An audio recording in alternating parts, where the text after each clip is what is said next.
Chapter 1445. Even so, the Mongol army had to pay a huge price in order to obtain victory against the White Russian army. Furthermore, this method of fighting where both sides suffered heavy losses caused the Mongol cavalry to feel fear and headache. Now, Gray was saying that the Han army's firearms were far more powerful than the White Russian army's. Furthermore, from the looks of it, their firepower was not just 1 or 2 times greater. Bullets with a range of a few kilometers and muskets that could continuously take a person's life. If they really had these things, it would be normal for the Mongol army to lose. Erhe's expression kept changing. Gray knew that the other party had taken his words to heart. Striking while the iron was hot, he continued to speak. It's precisely because of the might of the Han army's firearms that this general was defeated in their hands. Xianxia Sarai city was captured in less than a day. Now, the Han army has set their sights on New Sarai city. It's laughable that Mahama, who doesn't know the difference between them and the Han army, wants to fight to the death. However, they don't know that the final battle will happen, but they will definitely be the ones to die. The Han army will definitely win. No matter how many tribes come this time, they won't be a match for the Han army. They will just be increasing their casualties. Isn't this a little exaggerated?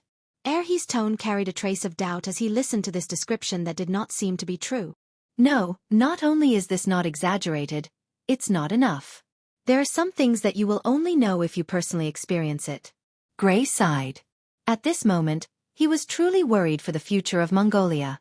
Faced with such powerful firearms, he could not see any possibility of the Mongol army winning. This final battle might end with the Mongol army suffering a great loss. If that was the case, would the Mongol army still have a future? If that's the case, we are indeed not a match for them. However, even if we can't win, we can still escape. Erhe understood Gray. Although he was greedy, he was not a person who did not know how to lie. Thus, he chose to believe Gray. However, he did not think that surrendering to the Han army was the only way to survive. Escape. Where are you running to? I forgot to tell you that the Han army this time is different from the Han army in the past. Facing their enemies, not only will they not show any mercy, they will even build a city here to replace the ruler and become the new master of this place.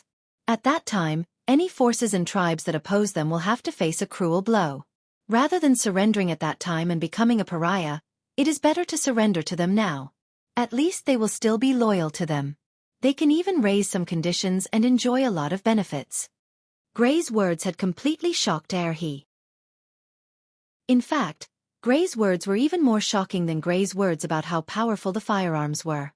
In the land of Wuxia, there had been many wise monarchs and great figures. However, there were very few people who truly made the Mongols afraid, and none of them were afraid to the bone. The reason for this was that the Han people did not care about their territory and would often leave after winning a battle.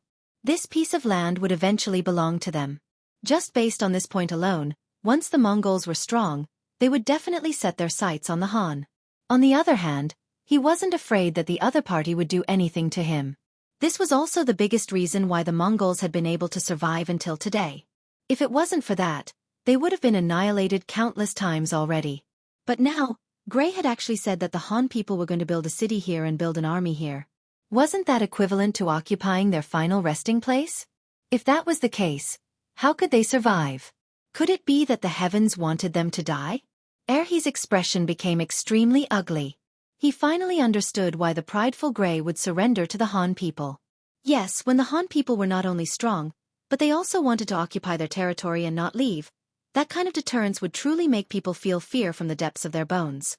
After being shocked for a long time, he finally opened his mouth and asked, "Our land is so barren. Other than the fur of animals, there is nothing else that can catch their eye. If they build a city here and station an army here, where will all the expenses come from? I don't think the Han people will be able to sustain this kind of loss-making business for long." The reason why the previous dynasties had only defeated the Mongols and not occupied their land was because this place was simply too barren. Apart from spending money and manpower, there were no benefits to occupying this place. But now, the Han army actually wanted to occupy this place for a long time. Did they not consider this point? No. We were all wrong. The Han people have already found a lot of iron ore nearby. I heard that once those things are shipped out, they can be sold for a lot of money. Pitiful people like us who are ignorant. We actually did not know that we were guarding a treasure mountain. Now, it is all going to benefit the Han people. With this income, they can stay here and not leave. Gray shook his head.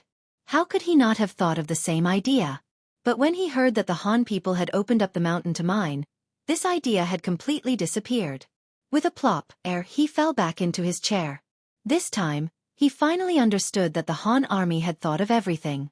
This way, the nightmare of the Mongols was about to arrive. No, it could not be said that it was a nightmare. The Han people needed people to mine, right? This way, wouldn't it be an opportunity for them? If they lived a herding life, they could survive when the years were good, but it was not a long-term plan. If they could help the Han people mine and earn money, who would say that this was not a good thing? However, if they wanted to get a share of the profits, they had to make the Han people believe in them and leave a good impression on them.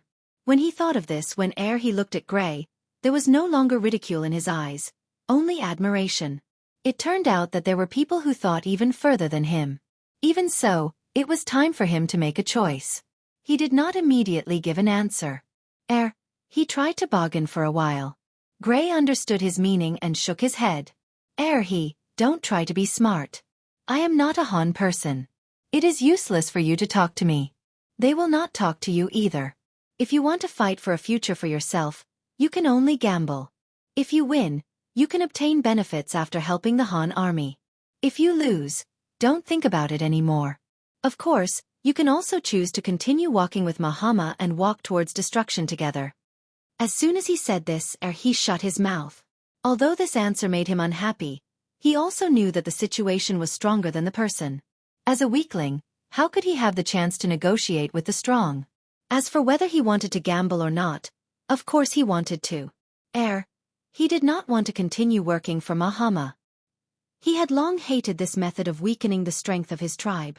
It was just that he did not have a better way in the past, so he could only endure it.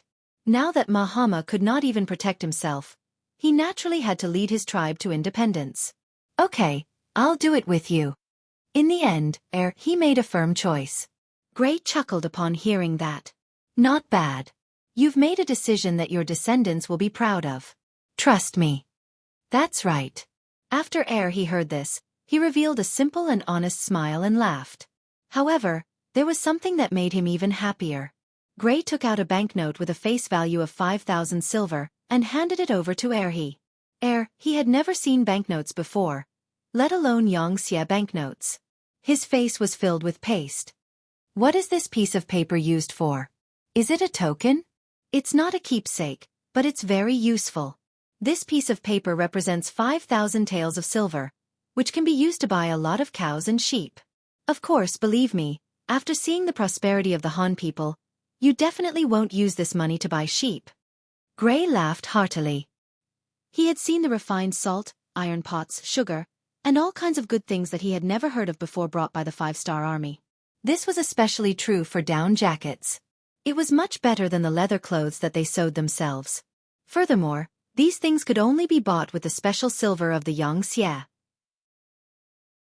This time, Yang Qindong had given him these banknotes, so that the surrendered Mongol tribes could share their wealth after witnessing the prosperity of the Mongol tribes. Of course, 5,000 silver wasn't a small amount.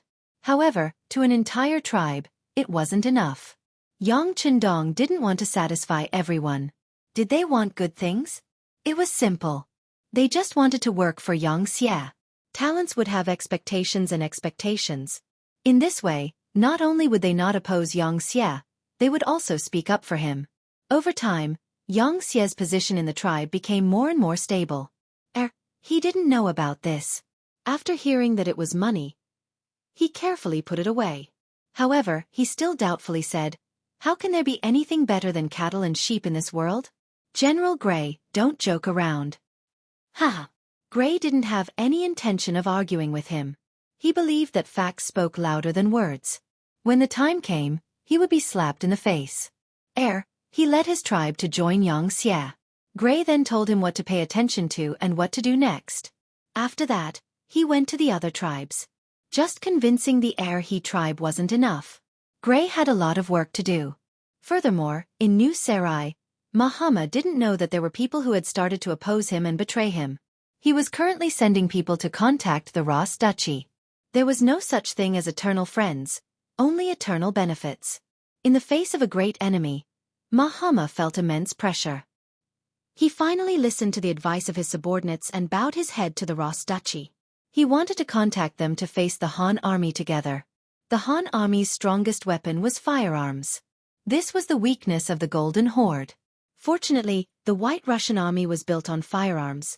If the two of them could work together, their chances of victory would be much higher. Whether this land belonged to the Ross Duchy or the Golden Horde, it could be discussed. However, it couldn't fall into the hands of an outsider like the Han army. Chapter 1446. After the messengers were sent out, more and more Mongol tribes began to gather outside the city. Mahama's expression was no longer as ugly as before. When he heard that the Han army had already set out from Salai city, his face turned gloomy and ruthless. Come, this time I will let you know what a human wave tactic is. I will let you know who is the true ruler here. His words were ruthless, but Mahama, who had already suffered defeat after defeat, did not dare to underestimate Yuhan's army. In view of the previous two failures, he decided to concentrate his forces and launch a fierce attack. He did not believe that the Han army would have an endless supply of gunpowder. As long as he was willing to sacrifice lives, there would be a time when the enemy would run out of gunpowder. At that time, it would be time for him to launch a counterattack. As for the deaths of his cavalry, what did that have to do with him? Even if he could not defeat the Han army, as long as he could delay for a period of time and wait for the Ross dukedom to make their move, the Han army would have to split up. That would be the time for him to launch a counterattack. In any case, this time he would definitely seize every opportunity to launch a counterattack. He would definitely deal a heavy blow to the Han army and chase this nightmare out of his mind. For the sake of this victory, he had used all his trump cards.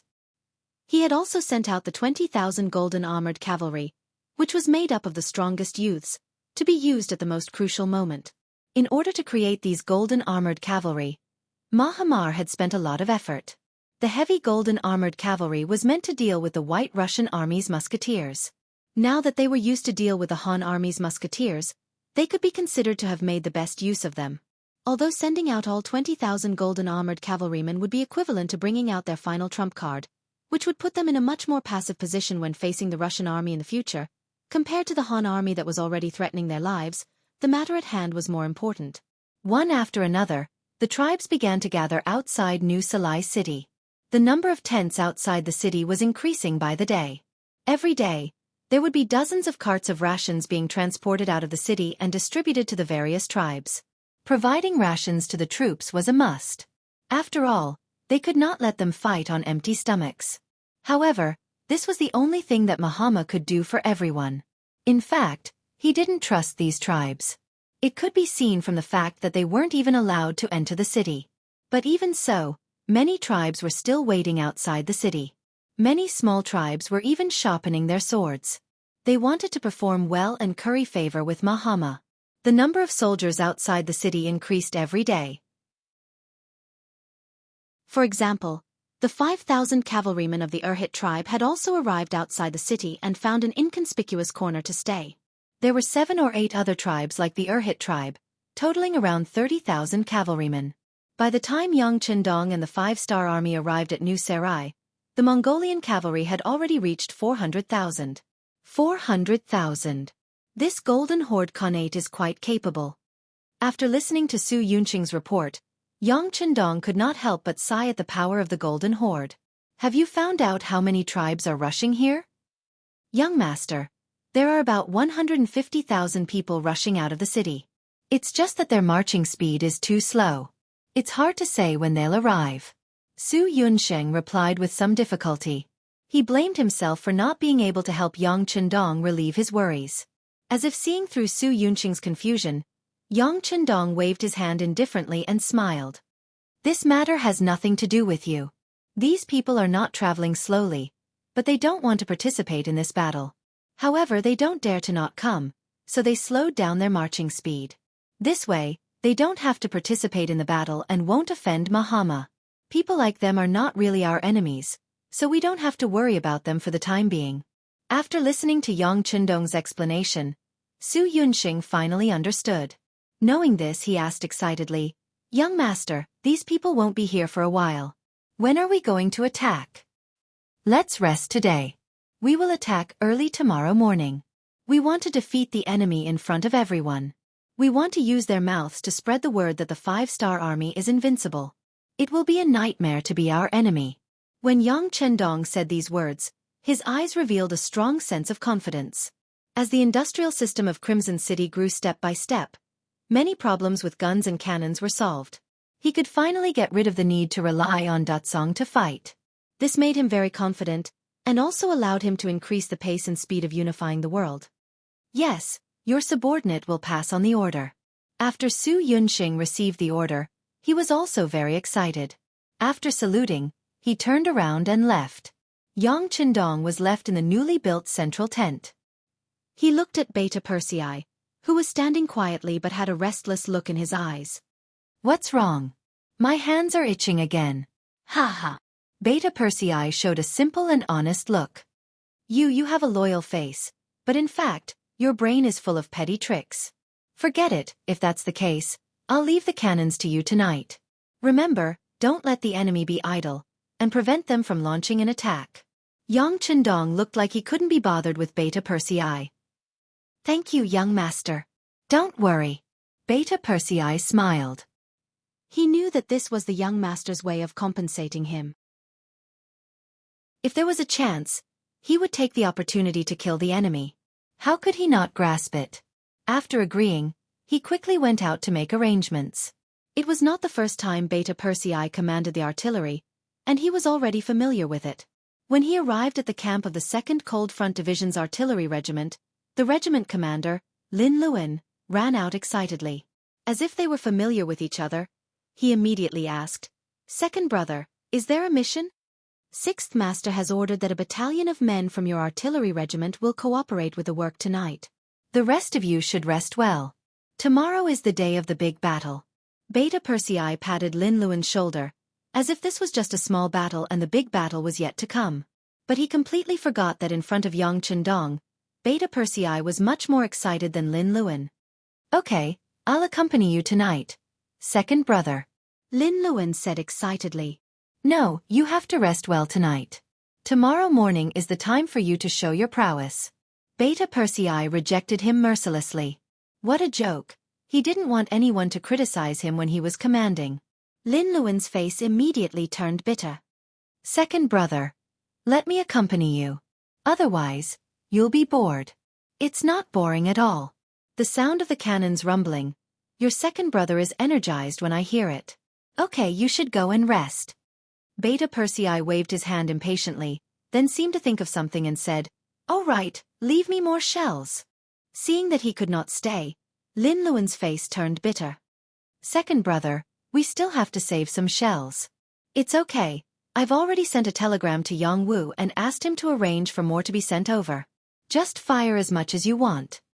Beta Persei chuckled.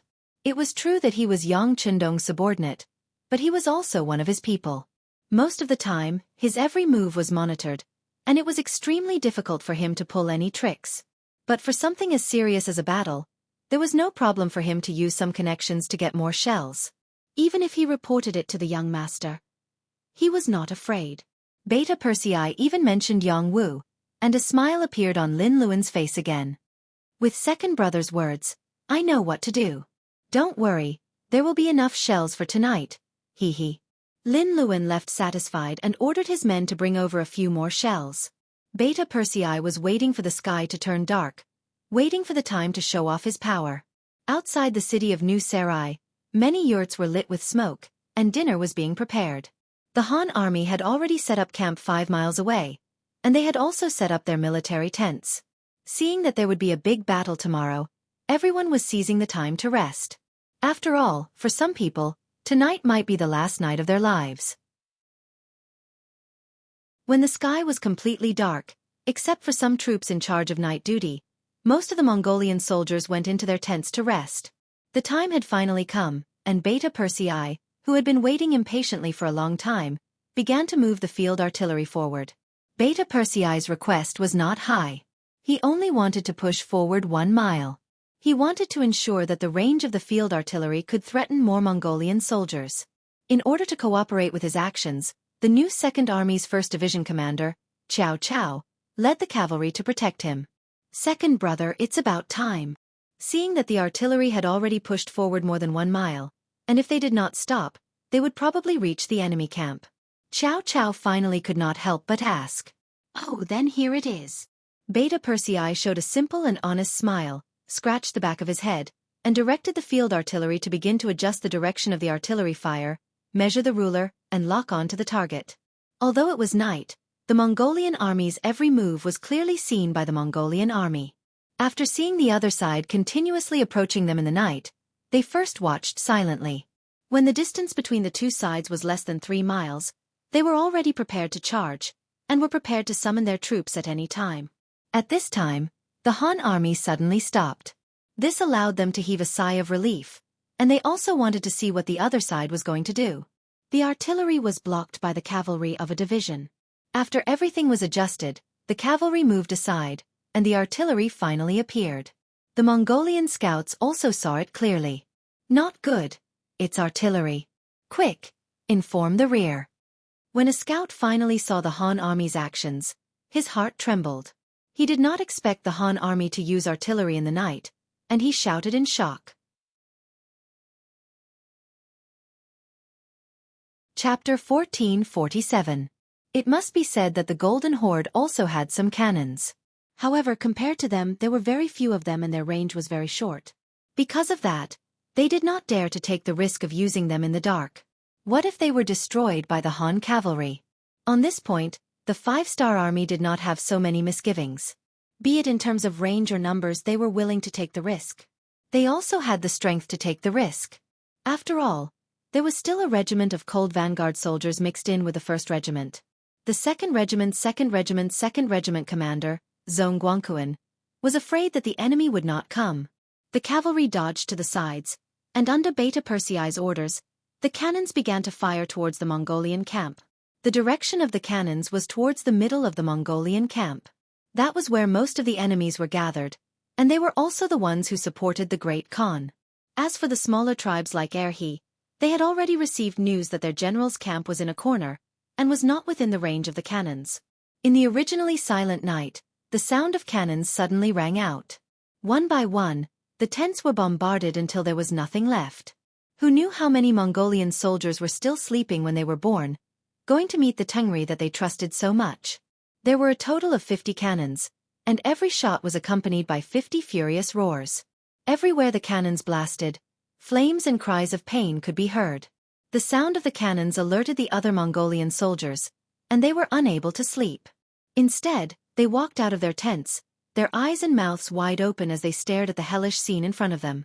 Amongst them were the leaders of the smaller tribes like Erhe, who had been persuaded by Grey. They had crossed swords with the White Russians before, and had seen the power of their cannons. From their point of view, the cannons that could shoot a huge iron bullet with a single shot were already very terrifying. They were already a headache for them. However, in comparison, the cannons of the Han army were much more powerful. The cannons would explode after hitting their targets, causing shrapnel and metal fragments to fly in all directions. It was truly fatal. Did you not see the soldiers who were 7 or 8 steps away from the explosion falling to the ground? Even the war horses they were riding couldn't escape. They were knocked down to the ground by the remaining power of the blossom bullet, and screeched incessantly. Are these the cannons of the Han army? Many of the Mongolian soldiers who were not hit by the cannons looked at this scene with fear in their hearts. Many of them even exchanged glances with each other, as if to say, how could they resist the power of such artillery with mere manpower? If the Han army had such an endless supply of cannons, how could they fight this battle? How many people would it take to rush in front of them and brandish their sabers? As for Erhe and the others, they completely believed Grey's words. This time, the Han army did not have a good feeling about this.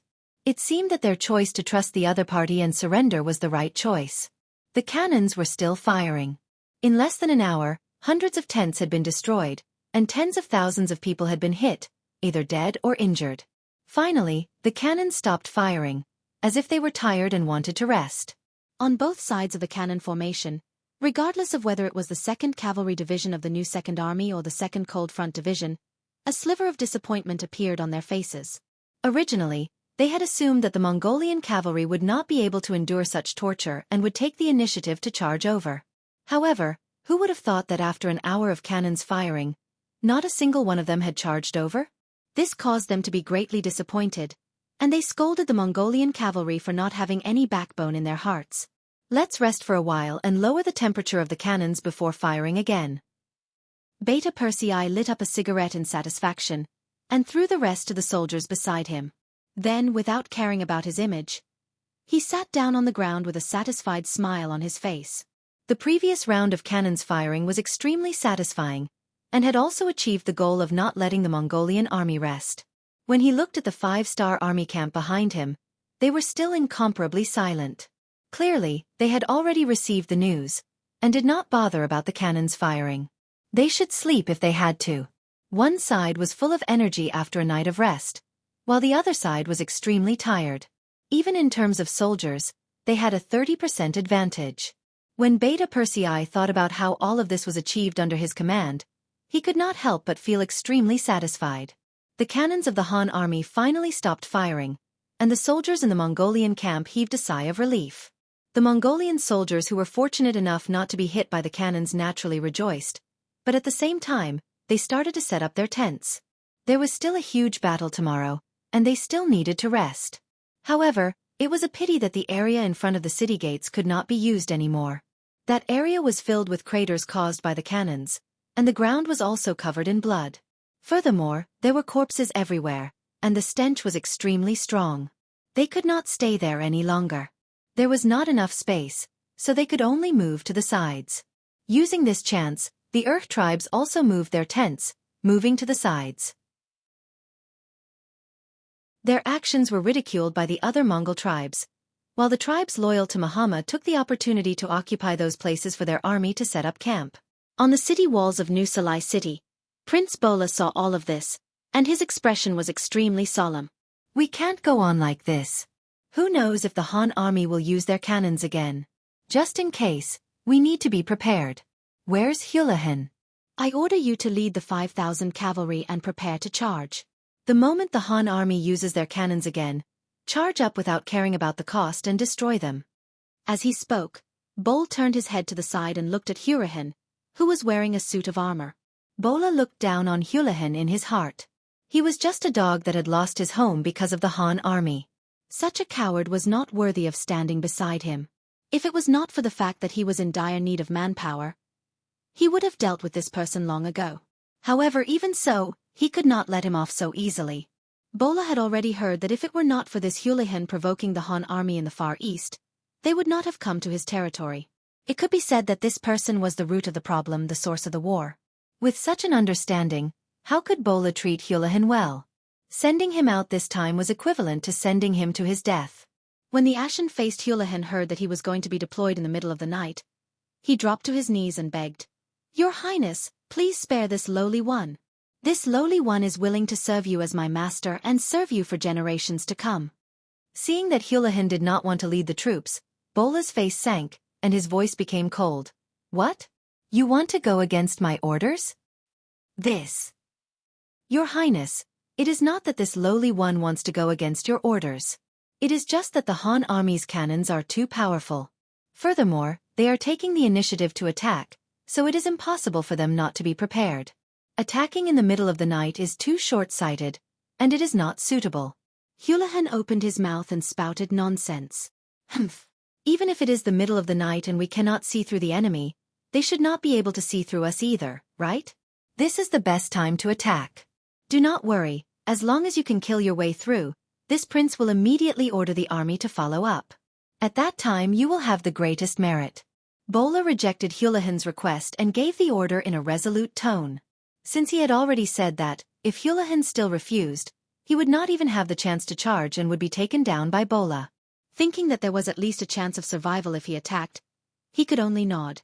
Since that is the case, this lowly one will lead the men to charge. I only hope that your Highness can grasp the opportunity and send the army to kill them. I know. As for what to do, This prince will naturally have his own plans. Go and prepare. I will give you an hour, Bola said impatiently. Bola still stood on the city wall. He had a feeling that the Han army would not stop here. If it was him, with the advantage of the cannons, he would also take the opportunity to increase his gains. The truth was as he had expected. An hour later, the cannons sounded out once more, and the Mongol camp that had just moved their tents were once again baptized by cannon fire. Attack! Tell Hulahan to attack immediately. On the city wall, Bola's eyes were spitting fire as he watched all of this. Although to the Mongol army that had hundreds of thousands of men, the loss of 10 to 20,000 would not be a huge blow, but it would be a huge blow to their morale. If they did not do anything, their morale would definitely plummet, and that would not be a good thing for the battle tomorrow. As for whether or not the enemy would be prepared after sending out Hulahan, that was for sure. However, he still sent out those 5,000 men to see if the Han army was prepared or not. Once he found an opportunity, he would not hesitate and would immediately give the order for the army to attack. On the other hand, if there was no opportunity, he would just sacrifice Hulahan's 5,000 cavalry. Those were not his own men, so what if they died? The city gates opened, and Hulahan led his 5,000 cavalry to charge out. The battle cries were especially ear-piercing in the night. Hulahan still had some brains. After he received the order, he immediately went to his camp and called for his subordinates to pass on Bola's orders.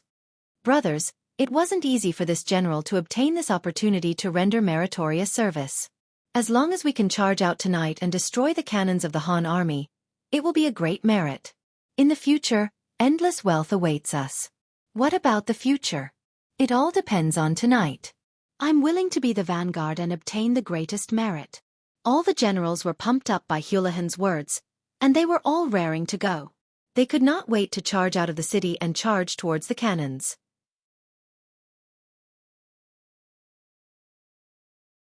Chapter 1448. Thus, the moment the city gates opened, the 5,000 cavalrymen charged out of the city. However, the moment they stepped out of the city, they saw flames and cries of agony everywhere. It was as if a basin of cold water had been poured over their heads, causing fear to rise in the hearts of the cavalry who had originally vowed solemnly to fear. Previously, they were all in the city. Although they could hear the sound of the cannons, it was only hearsay. They did not see it with their own eyes. However, now that they saw the destruction of the city with their own eyes, they were afraid. Their horses were also afraid. They neighed continuously and did not dare to move forward. Charge! The military order is in front of us. There is no way back. Only by charging forward can we survive. Those who do well will be rewarded. Charge! Although Hulahan was prepared for this, his expression was unsightly, but his tone was still firm. He knew that if he didn't even have the courage to rush out now, Bo-Rar would probably hang his corpse on the city gate tower for disobeying orders. Hu Lihan shouted as he took the lead and rushed out. The power of an example was endless. With the help of the light from the cannons, the army saw that even their former Khan, who was now their general, was the first to charge out. Everyone was encouraged and at the same time, they continued to shout and charge forward. At the 5-star army's cannons, the sounds of battle could be heard. Both Li Jun and Zhong Guangquan stood up excitedly. First, they listened attentively.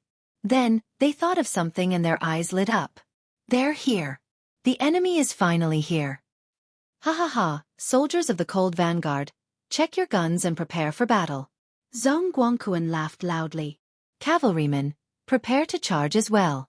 Li Jun turned around and gave orders to the other commanders. Then, he walked over to Zhong Guangquan with a sneaky smile. Commander Zhong, please show mercy. You must leave some soup for us cavalry brothers. No problem, no problem. We are only responsible for the enemy cavalry within 100 steps. Once they enter this range, it will be your cavalry's turn. How about it? Zhong Guangquan agreed generously. Thank you, thank you. Li Jun thanked him profusely and turned around to make the arrangements. Zhong Guangquan looked at the battalion commanders beside him and said, You all heard what I said just now. The rest will depend on your performance. Try your best to eliminate all the enemies from 100 steps away. Yes. The battalion commanders hurriedly agreed, and then returned to their respective camps to give out battle orders. At this moment, Hulahan was leading 5,000 cavalry over from the 5-star army cannon formation. There was a distance of 6 to 7 kilometers between the city gate and the cannon formation, but for the elite cavalry, it would only take the time it took to brew a cup of tea to reach it. With the continuous running, the speed of the cavalry was also at its best. At this time, the cavalry only needed to hold the scimitar in their hands to easily chop off the head of the enemy. This was the strength of the cavalry. However, that was only possible if the cavalry could reach the enemy. When the cold vanguard warriors fired the first shot from 400 steps away, this seemingly simple mission became an impossible one. Da-da-da. Da-da-da-da. In the darkness of the night, it was impossible to see how many enemies there were, and it was impossible to accurately determine the enemy's position.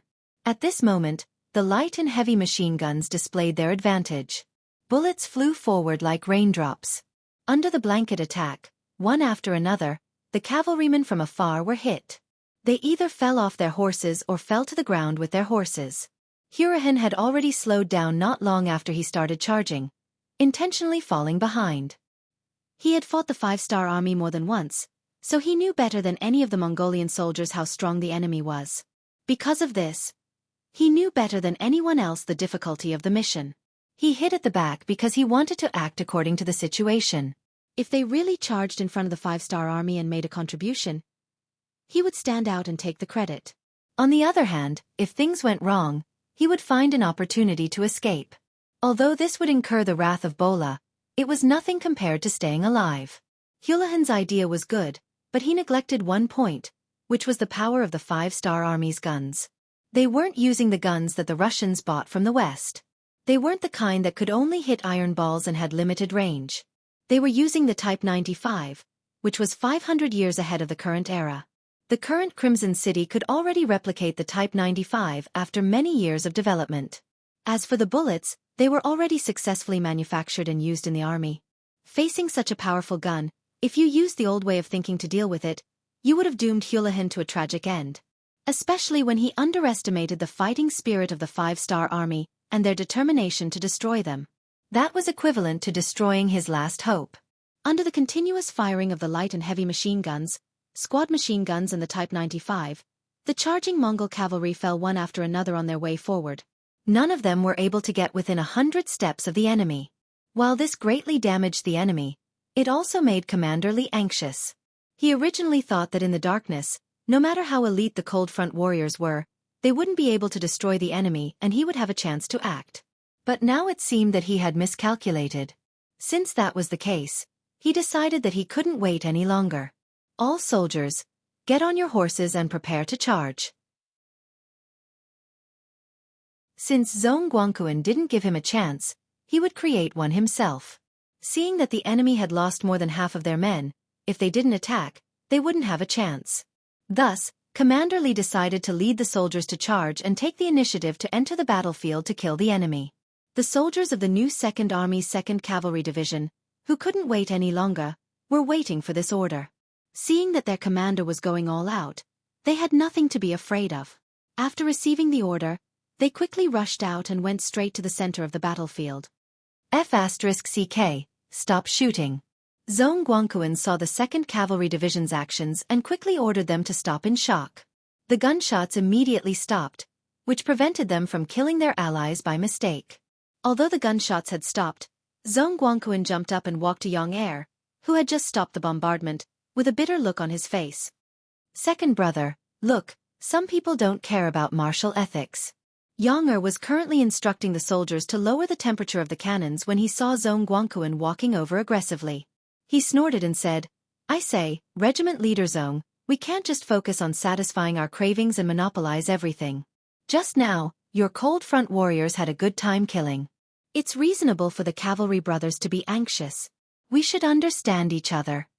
Beta Persei's answer was obviously biased towards the new 2nd Army, which made Zhong Guangquan a little dissatisfied. He thought to himself, when it comes to eating alone, I'm afraid no one is better than you, Beta Persei.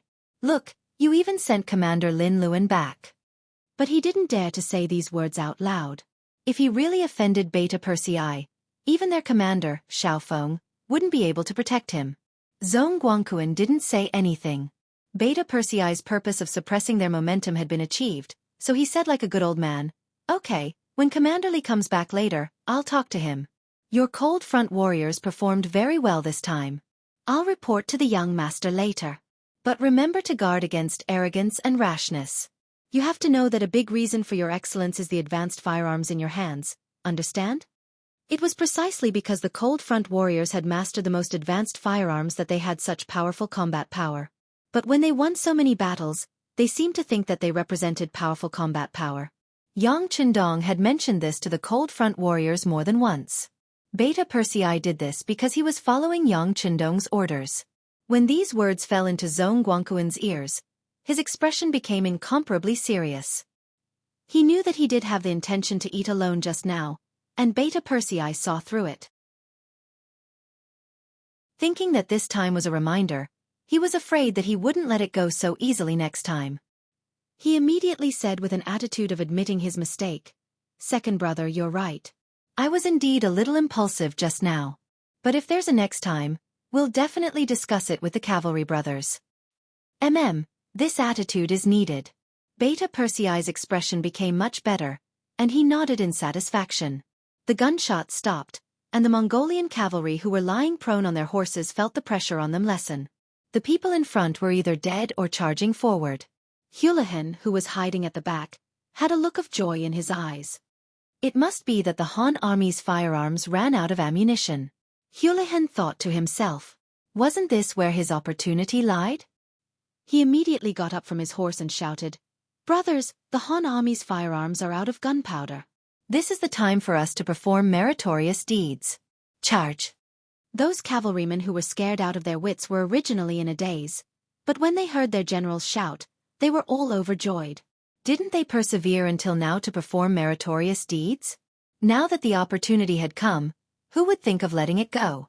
Everyone immediately sat on their horses and waved their sabers, shouting and yelling once again. However, what welcomed them was not silence, but a stampede that shook the mountains.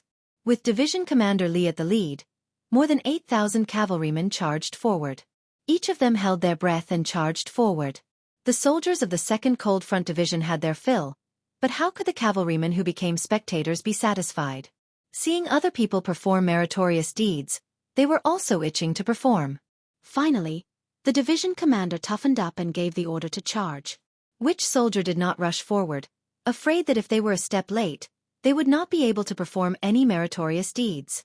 Close to 10,000 cavalrymen, their morale was high, and their killing intent was heavy. The moment they clashed with the Mongolian cavalry, they swept through them. They held divine sabers in their hands, which were not only sharp, but also tough. The soldiers of the 5-star army roared as they charged forward. As they waved their sabers, the war horses crossed each other, and the Mongol cavalrymen were sliced in half. Their horses fell to the ground one after another, letting out a neigh before they died.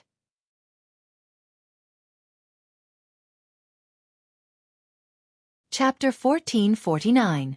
Houlihan charged forward with hope, but that hope quickly turned into disappointment and then into despair. He would never have thought that the 5-star army would dare to charge with cavalry. At this moment, he finally felt that there was no path to heaven and no door to hell. If it was just a musket attack, as long as he didn't charge into the effective shooting range of the enemy, they wouldn't be able to do anything to him. But it was different with cavalry. When the enemy came in front of him, he didn't even have the chance to dodge or escape. Within a short period of time, Houlihan saw his subordinates being slaughtered off their horses one by one. Their horses fell to the ground in rows. Houlihan's face was filled with shock as he turned his horse around and fled. At this moment, he had forgotten all about the merits and the charge. The only thing that mattered to him was his survival. "Tisk, where do you think you're going?" Using the moonlight, Military Commander Li took the lead and killed several enemies. He rushed to the front and saw Houlihan, who was wearing a general's armor, trying to turn around and escape. It was said that one could recognize a woman by smell. On the battlefield, one could recognize the identity of the enemy by their armor. It was difficult for Houlihan, who was wearing a general's armor, not to attract attention. With a shout, Military Commander Li's intuition told him that he had caught a big fish this time. Immediately, he took out the bow on his back and released an arrow. The arrow pierced through the air and headed straight for Houlihan's mount. "Shoot the horse first." Relying on his skillful horsemanship, He shot an arrow with great precision, and it landed on the back hoof of Hulahan's warhorse. When the arrow pierced through the horse's leg, the warhorse let out a mournful neigh and stood facing the sky. The sudden rearing of the warhorse caught Hulahan off guard. By the time he realized that something was wrong, he had already been thrown off by the warhorse. After a roll, he felt pain all over his body. Needless to say, this fall had injured his bones. However, on the battlefield, life and death were only a matter of an instant. At this moment, Hurahan didn't even have time to check on his injuries. All he needed to do now was to continue running. Enduring the pain in his body, Hulahan stood up. Before he could identify the direction, a strong gust of wind hit his body. Instinctively, he raised his sword to block. With a crisp ding sound, a strong force passed through his right arm and knocked Hurahan, who had just stood up, back to the ground. The man borrowed the horse's momentum and his strength increased by more than 2 times. Hurahan was once again injured by this attack, and he fell to the ground once more. With injuries on top of injuries, Hurahan felt that standing up had become a luxury. At this moment, a scene that made his hair stand on end happened. The warhorse that had just chopped him down had turned around and charged towards him once again.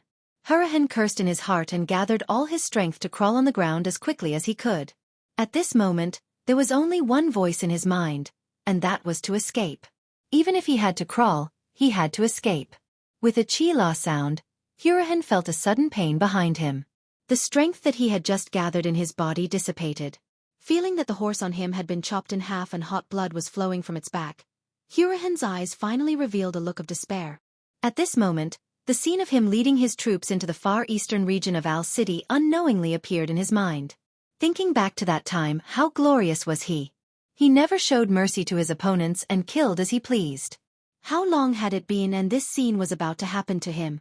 Perhaps if he could redo his life, he definitely wouldn't have chosen to be enemies with the 5-star army.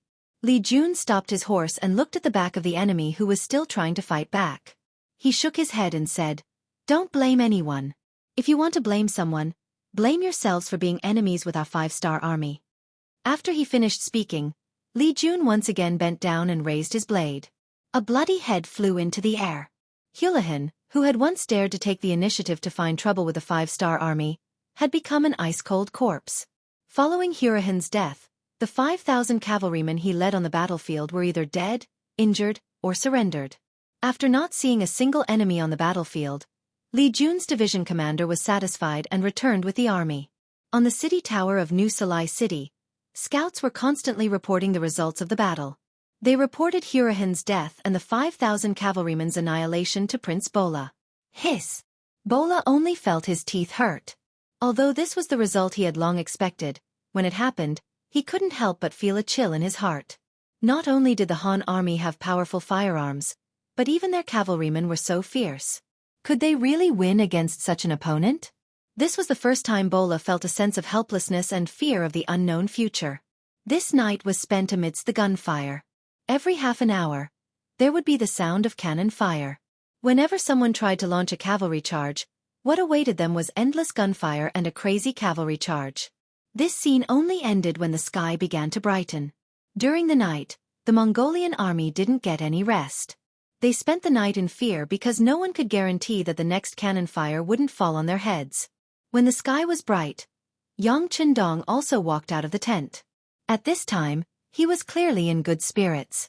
After sleeping all the way until dawn, his mental state was at its peak.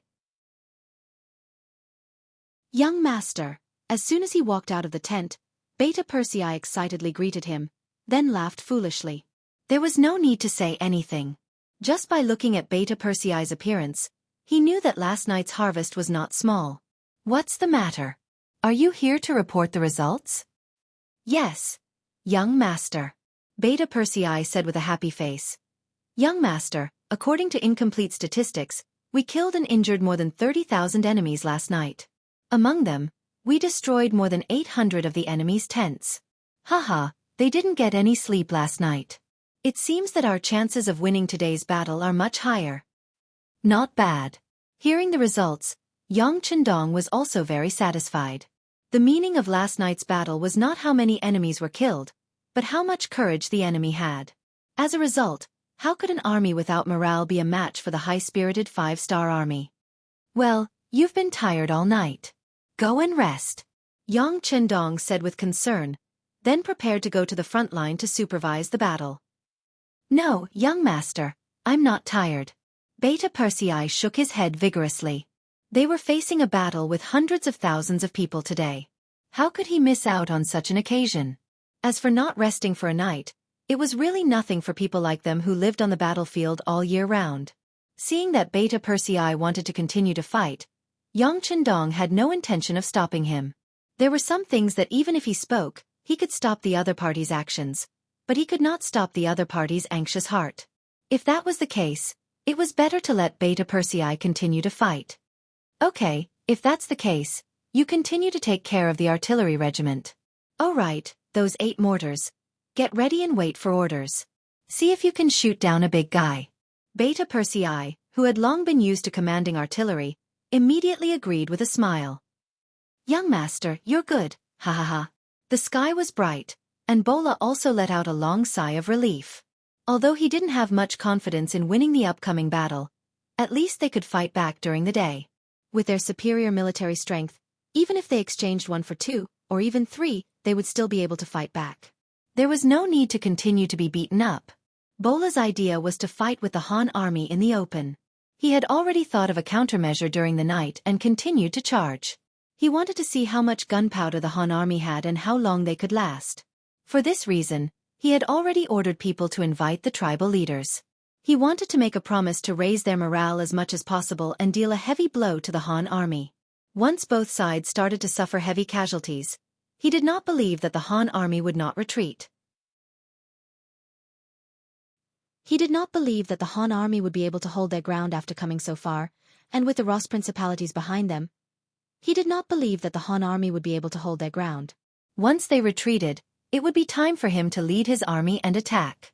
At that time, it would not be difficult to reclaim all the lost land.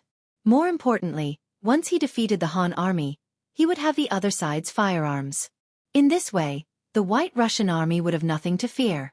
At that time, the Golden Horde would regain its glory. At that time, once he gave the order, it would not be impossible for him to regain the prestige of his ancestors.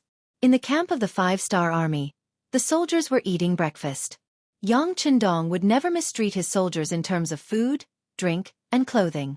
They had even sold their lives to him, so wasn't it natural for him to improve their quality of life? For this reason, he took out the canned meat that was provided to the 5-star army, and gave it to each of the Mongolian cavalry who had just joined. Fortunately, there were steam engines, lathes, and production lines now. Many provinces and regions had begun to encourage the people to raise poultry in large quantities. The government would take care of the unsold poultry. In this way, the raw meat and meat processing could keep up. There were more and more military rations like this, enough to meet the needs of the army. Otherwise, just in terms of food alone, the needs of hundreds of thousands of people on an expedition would be enough to give people a headache.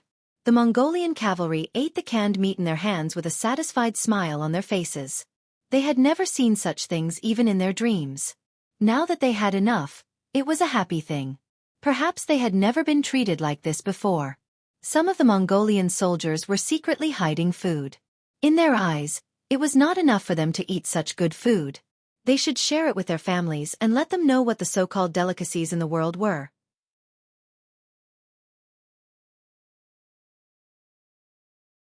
Chapter 1450. He had already expected something like this to happen. He also knew that people who were used to living a hard life valued food. Yang Chendong had already given the relevant orders.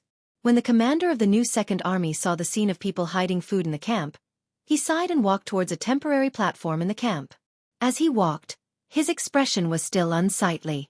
Various factions often appeared in the grasslands. This leader, that big man, that big man.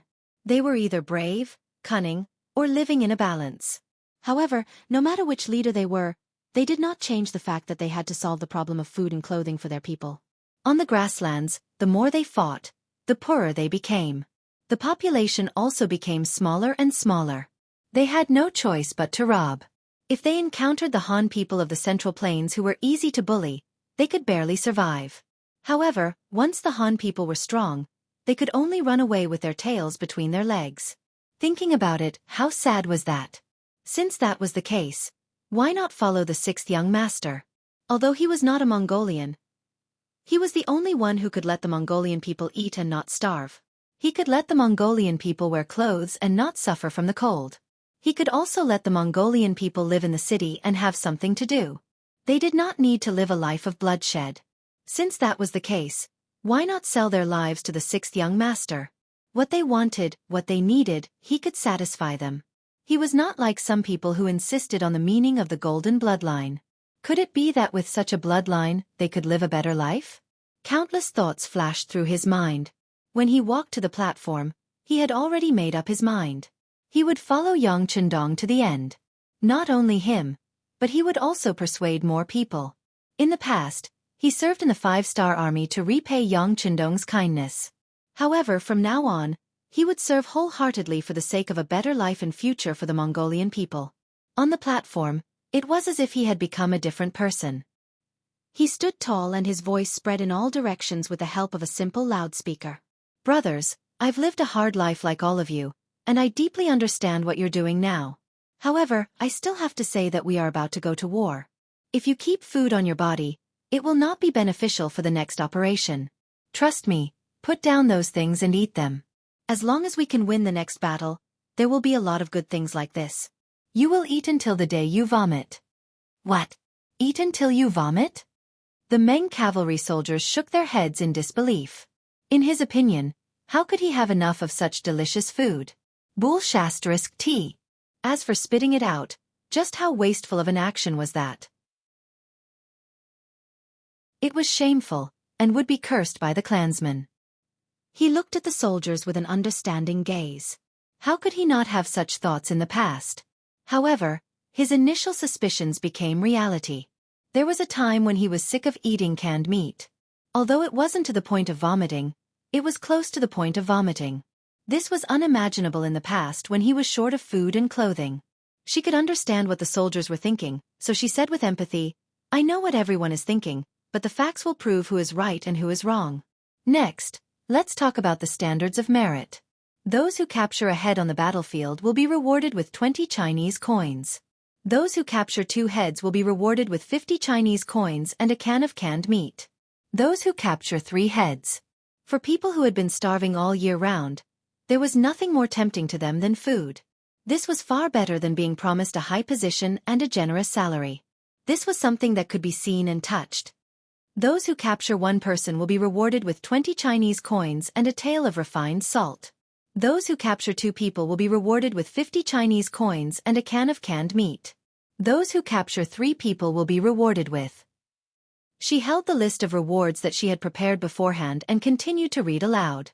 These rewards were all very edible. There were salt, sugar, iron pots, canned meat, rice, and even down jackets. As long as one achieved great merit on the battlefield, they would be rewarded handsomely after the battle. The warriors below listened quietly.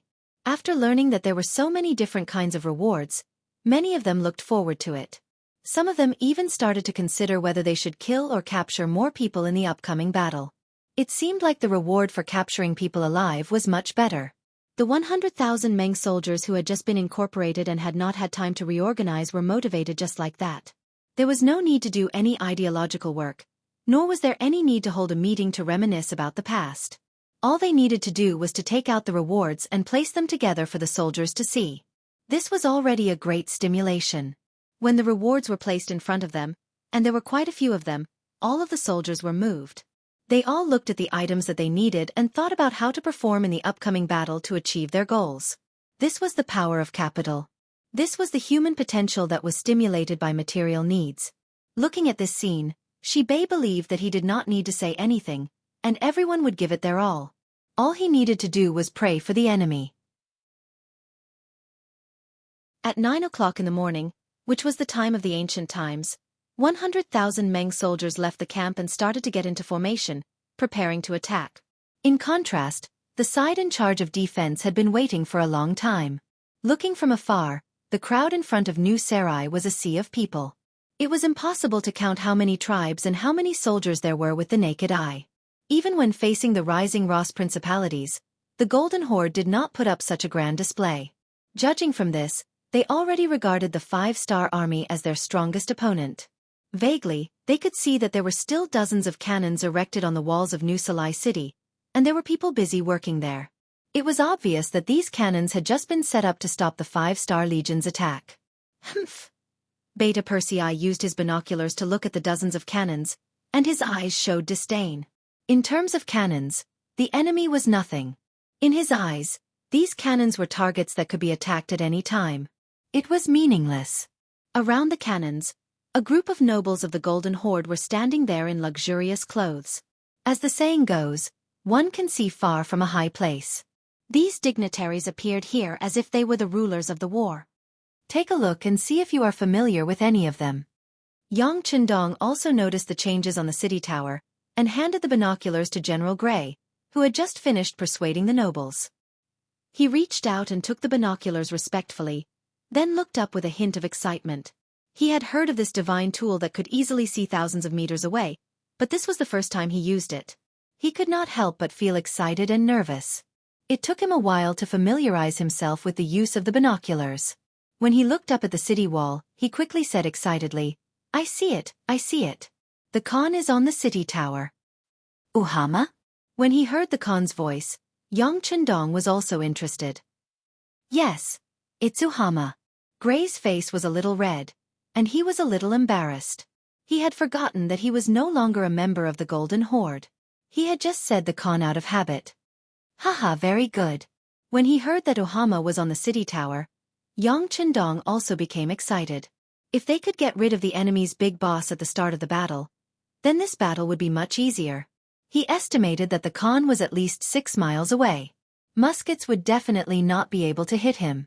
Even if field cannons could hit him, their power would inevitably be limited. If they missed, the enemy would escape, and they would miss a great opportunity. Well, inform Beta Persei to use the mortars. They must hit accurately and solve the biggest problem in one shot. Also, inform Tianyu to fly up and attract the enemy's attention.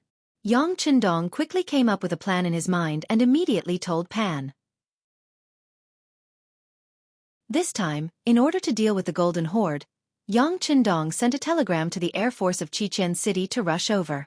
Compared to when the Air Force was first established, they had nothing. Now, the Air Force had become an army of its own. Although they could not build a real plane to give them a platform to display their abilities. But there was no problem in controlling hot air balloons, hydrogen balloons, and individual paragliders. They could also complete the ability to launch gunpowder attacks from high altitude and land. At this time, the commander of the Tianyu army was checking the equipment of the soldiers at the back of the army. For a long time, the Air Force was like a deaf person's ear decoration. It had an empty name, but no actual power. Because of this, Tianyu always had a feeling of being unable to raise his head.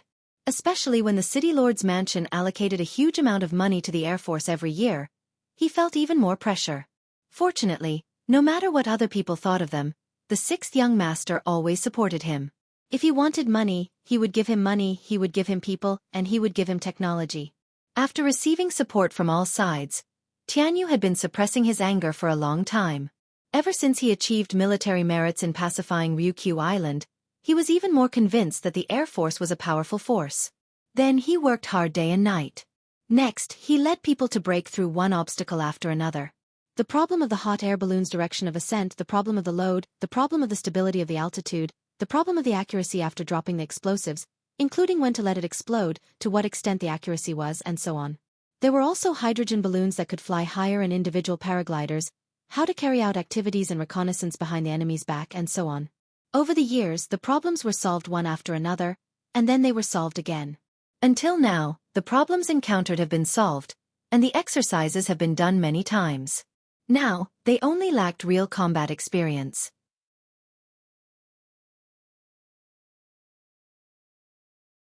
Chapter 1451. Now, the opportunity was here. How could Tianyu not be excited? If he didn't need to command from the ground, he would have already ascended with the hot air balloons. Even so, he still walked to the division commander, who was also the leading officer, Sun Lixing. Division Commander Sun, this time, whether or not our Air Force can make a name for ourselves, it's all up to you. Do you have any questions? I promised to complete the mission. Sun Lixing wasn't tall, and his body was thin. But his overall balance was very good, and most importantly, he wasn't afraid of heights. There was an experiment where when the hydrogen balloon ascended to more than 1,000 meters, he could still remain calm, as if he was on land. This kind of psychological quality was tailor-made for air, so his military rank rose again and again. And this time, the actual combat command mission was given to him by Xianxia after careful consideration. He firmly believed that this person would be able to complete the mission well. Good, remember, keep an eye on my flag to ensure that my orders are carried out smoothly and destroy the main target. Xianxia patted Sun Lixing's shoulder again and said earnestly. At this time, the communications officer came over and conveyed Yang Chendong's order to ascend into the air. Xianxia thought to himself, "Here it comes." Next, he looked at the spectacular scene of 50 hot air balloons ascending into the air. The 5-star army decided to use the hot air balloons, which was one of Yang Chendong's trump cards. The range of the mortars was only about 13 miles. Compared to his target, it was still too far away. Although there were more powerful cannons in the warehouse, Yang Chendong didn't intend to use them. He believed that with his current strength, it was enough to defeat the Golden Horde. Yang Chendong was prepared, and the Golden Horde certainly wouldn't passively take a beating. Just as both sides were mobilizing their troops and preparing for a great battle, their reinforcements arrived. From afar, the gates of New Salai City opened wide, and a steady stream of cavalry swarmed out. Not only that, the other gates opened one after another, and more cavalry rushed out of the city, then gathered together and circled to the front of the battlefield. Ha ha ha, this time I want to see how the Han army will defeat this Khan. Standing on top of the city gate tower, Mahama laughed heartily as he watched more and more cavalrymen join the battle. His expression was extremely confident. This time, in order to deal with the Han army, he had spent a lot of money and agreed to a series of conditions. In the end, he managed to invite 2 powerful reinforcements, the 150,000 Circassian cavalry and the 100,000 Alan cavalry. There were 250,000 cavalrymen in total. When they appeared on the battlefield, it was as if they blotted out the sky. The surging cavalrymen covered the entire battlefield, giving people a feeling that they were endless. When the 250,000 cavalrymen raised their scimitars and shouted the word, "Kill," their murderous aura surged. Even though the cavalry of the new Second Army were brave and experienced in battle, they were still frightened by the enemy's formation. The appearance of 250,000 cavalrymen was something that even Yang Chendong did not expect. Because they came in a hurry, the intelligence department did not have time to infiltrate New Salai City. This was also because Yang Chendong's attack was too fast, so fast that the intelligence department did not have time to implement their plans. The sudden addition of 250,000 cavalrymen made the Mongolian cavalrymen, who had been tormented for an entire night, feel more confident. In terms of military strength alone, the Golden Horde had more than 500,000 men, while the Han army only had about 200,000. This was more than twice the number of the Han army, giving them hope of victory. Good fellow, there are quite a lot of people. Ha! The heartless Beta Persei laughed heartily. Only a careless person like him would ignore the enemy's numbers. He thought that with so many enemies, how many could he blow up with one shot? Wouldn't that be great? There was also another person who was not afraid, and that was Yang Chendong. Yang Chendong already knew about the Circassians and the Alans. According to his plan, after dealing with the Golden Horde, he would deal with them. If they were obedient, it would be fine. If they dared to resist, he would just kill them. However, he did not expect that they would take the initiative to appear on the battlefield. This saved him a lot of effort, and he could kill them all in one fell swoop. Men, raise the flag and bring me my golden cloak. Yang Chendong's eyes were calm as he said calmly. What he wanted to do was simple. He wanted to stand on the front line and let all the soldiers see him at any time to encourage their determination to fight. As long as his flag did not fall, the soldiers' mental support would be there. This way they could win this battle. With 200,000 against nearly 600,000 enemies, even if Yang Chendong had firearms in hand, he couldn't have the slightest carelessness. He was no longer a rookie on the battlefield. On the contrary, as the god of war who had lived 2 lives, he knew very well that once the army's morale collapsed, they would be defeated like a landslide. When that time came, Even the most powerful firearms in one's hands would be useless. Countless history had proven that the decisive factor on the battlefield was not whose weapon was more powerful. In the end, it still depended on the person holding the weapon. Otherwise, there would not have been a victory against the MNC, and there would not have been the birth and emergence of a new Z country. The bigger the battle, the more important morale was. In order to boost morale, Yang Qindong rode on the white dragon with a golden cloak draped over his body. At this time, he stood in the middle of the army like a god descending from the heavens. When his eyes casually swept across the troops in his camp, the soldiers in his line of sight all straightened their bodies and held their heads high. They wanted to show their best side to their king. They wanted to use practical actions to prove that they were the best. When the flag was raised, the soldiers of the 5-star army saw it clearly. As the enemy, the soldiers of the Golden Horde also saw it clearly. Mahama and the others on the city gate tower also saw it clearly. Ha ha ha, are they trying to show their determination? If so, who doesn't know how to do it? Men, raise the Khan flag. Mahama said, not to be outdone. He also wanted to show his determination. In terms of courage, he was not inferior to anyone. Because the blood of the Golden Horde flowed in his body, he was the noblest existence. After receiving the order, a Khan flag with the totem of a wolf's head was raised on the city wall. This scene was seen by even more soldiers of the Golden Horde. Immediately, a loud roar rose into the sky. Kill! Kill! Kill! The sound of killing shook the sky. This was also a sign that the war was about to begin. It could be imagined that soon, this place would become a purgatory on earth. Soon, rivers of blood would flow. Hey look! What's that? Because of the appearance of the Khan flag, the morale of the soldiers of the Golden Horde was extremely high. Suddenly, one white dot after another appeared in the sky in their line of sight. After that, the white dot seemed to be slowly approaching them. The Mongolian cavalry had never seen or even heard of hot air balloons. When they saw the air force of the 5-star army for the first time, they were puzzled, confused, and then excited. The Mongolians believed in Tengri, just like the Han people believed in Buddhism. In their hearts, Tengri was undoubtedly the most sacred existence. Every person in power would use this belief to invite the great shaman to perform a ritual to prove that they were chosen by Tengri. Only then could they win the hearts of the people and obtain power. But all of this was just empty talk from the great shaman. As for what the real Tengri was like, no one knew. Everyone only had a rough idea in their hearts. Tengri had the word Tian in its name, so it should be high up in the sky. Now, the appearance of the hot air balloons was like the manifestation of Tengri's spirit. It gave people a feeling of unattainable height, as if a miracle had appeared. Heavens, it must be Tengri's spirit. There were devout believers in the crowd. When they saw the white dot getting closer and closer to them, they could not help but dismount from their horses and kneel on the ground, kowtowing 3 times and kowtowing 9 times. With someone leading the charge, more and more Mongolian cavaliers began to imitate him. They knelt on the ground and shouted, "Long live Tengri!"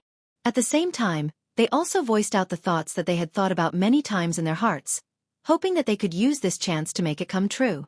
On the city gate tower, Mahama also saw this scene. Compared to the people below, his mind was much clearer. He knew that the so-called Tengri was the belief of the people above, and it did not really exist. Otherwise, why hadn't any of his ancestors seen it before?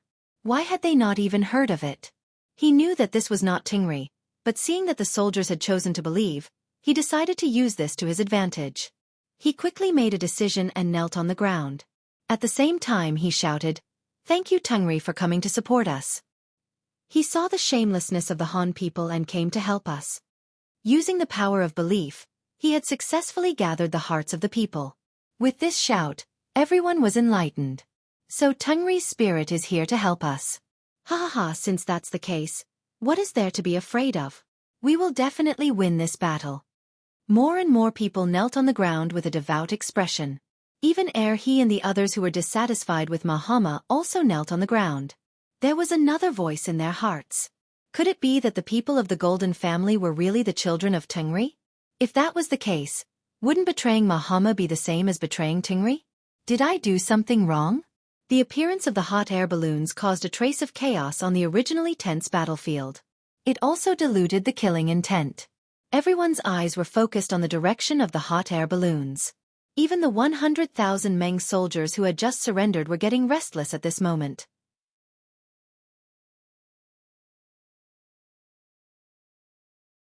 Chapter 1452. Naturally, they believed in the existence of Tengri. Now that they saw that Mahama had attracted the help of Tengri, their thoughts of helping the Han people in the war began to waver. Some people had even reached out to grab their cavalry swords and began to search for the Han army. They looked as if they would draw their swords at any time. Tell them that Tengri is here to help the Heavenly Khan. If they don't believe it, things will become clear soon.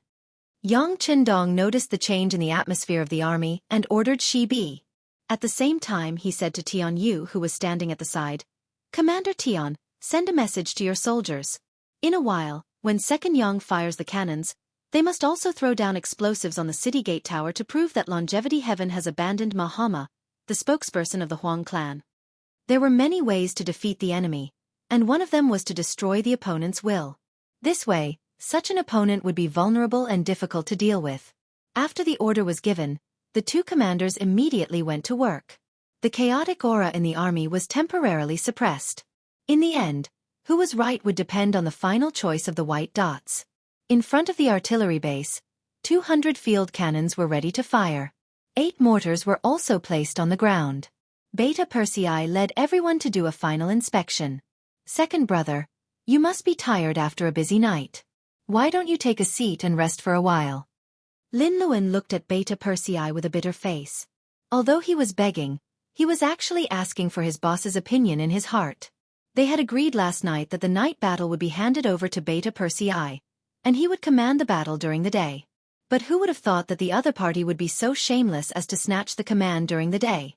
What was the use of him as the artillery commander? Yang Er didn't even turn his head as he carefully inspected the last mortar. When he didn't find any problems, he said, "Captain Lin, I know you have something to say, but this is an order from the young master. I don't dare to disobey it." Seeing that Beta Persei had even brought up Yang Qindong, what else could Lin Luan say? Even if he had 1,000 things to say, he could only hold it in. Seeing that Lin Luan was no longer speaking, Beta Persei knew that he was still angry, but he couldn't vent it out. Thinking that it wouldn't be good to dispel Lin Luan's enthusiasm, he thought for a while and said, "How about this, a total of 208 cannons, each of us will command half of them. In the end, we'll see who has more glorious results. How about that?" Although he couldn't command all of them, getting half of them was already a pretty good result. Lin Luan agreed after a brief consideration. "That's good. In a while, when we bombard New Sarai City, we'll each fire a shot first. Let's see whose shot is more accurate." "Sure." Beta Persei nodded in agreement. He then looked at the position where the Khan flag was standing with his binoculars and began to adjust the scale of the mortar. Lin Luan did the same on the side, stretching out his thumb to measure the direction. From time to time, he would take a closer look with his binoculars to ensure the accuracy of the target. Whether it was Beta Persei or Lin Luan, they were both quietly working at this time. They didn't even look at the hot air balloon that appeared in the sky. For them, this thing was no longer rare. Both of them had even ridden in it before. Now, what they needed to do was to prepare for the bombardment to ensure that the first shot would be a success. Under their countless checks, the hot air balloon moved with the wind, getting closer and closer to the city walls of New Sarai City. When it finally floated above them, it began to descend. Gradually, they passed through the clouds and revealed their true bodies. When more small black dots appeared above the white dots, the true appearance of the hot air balloon began to be revealed. The Mongolians stared at the top of their heads intently, trying to see what Tengri looked like. Putting down his binoculars, Yang Qindong, who had seen everything, took a deep breath, then said in a firm and powerful voice, "The time is right, order the artillery to fire." "Fire!" The signaller next to him immediately lowered the small red flag in his hand. The artillery signaller, who had been watching this scene for a long time, immediately shouted, "Fire, fire!" "Okay." Almost at the same time, Beta Persei and Commander Lin Luan both agreed. Then, the two men's resolute voices sounded at the same time. "Fire!" Boom, boom. Almost at the same time, 2 shells were loaded into the barrel of the cannon. Then there were 2 roaring explosions. The two shells pierced through the sky and went straight to the place where the Khan flag of New Sarai City was located. At the same time, the roaring sound pulled the minds of some people who were looking up at the sky back to reality.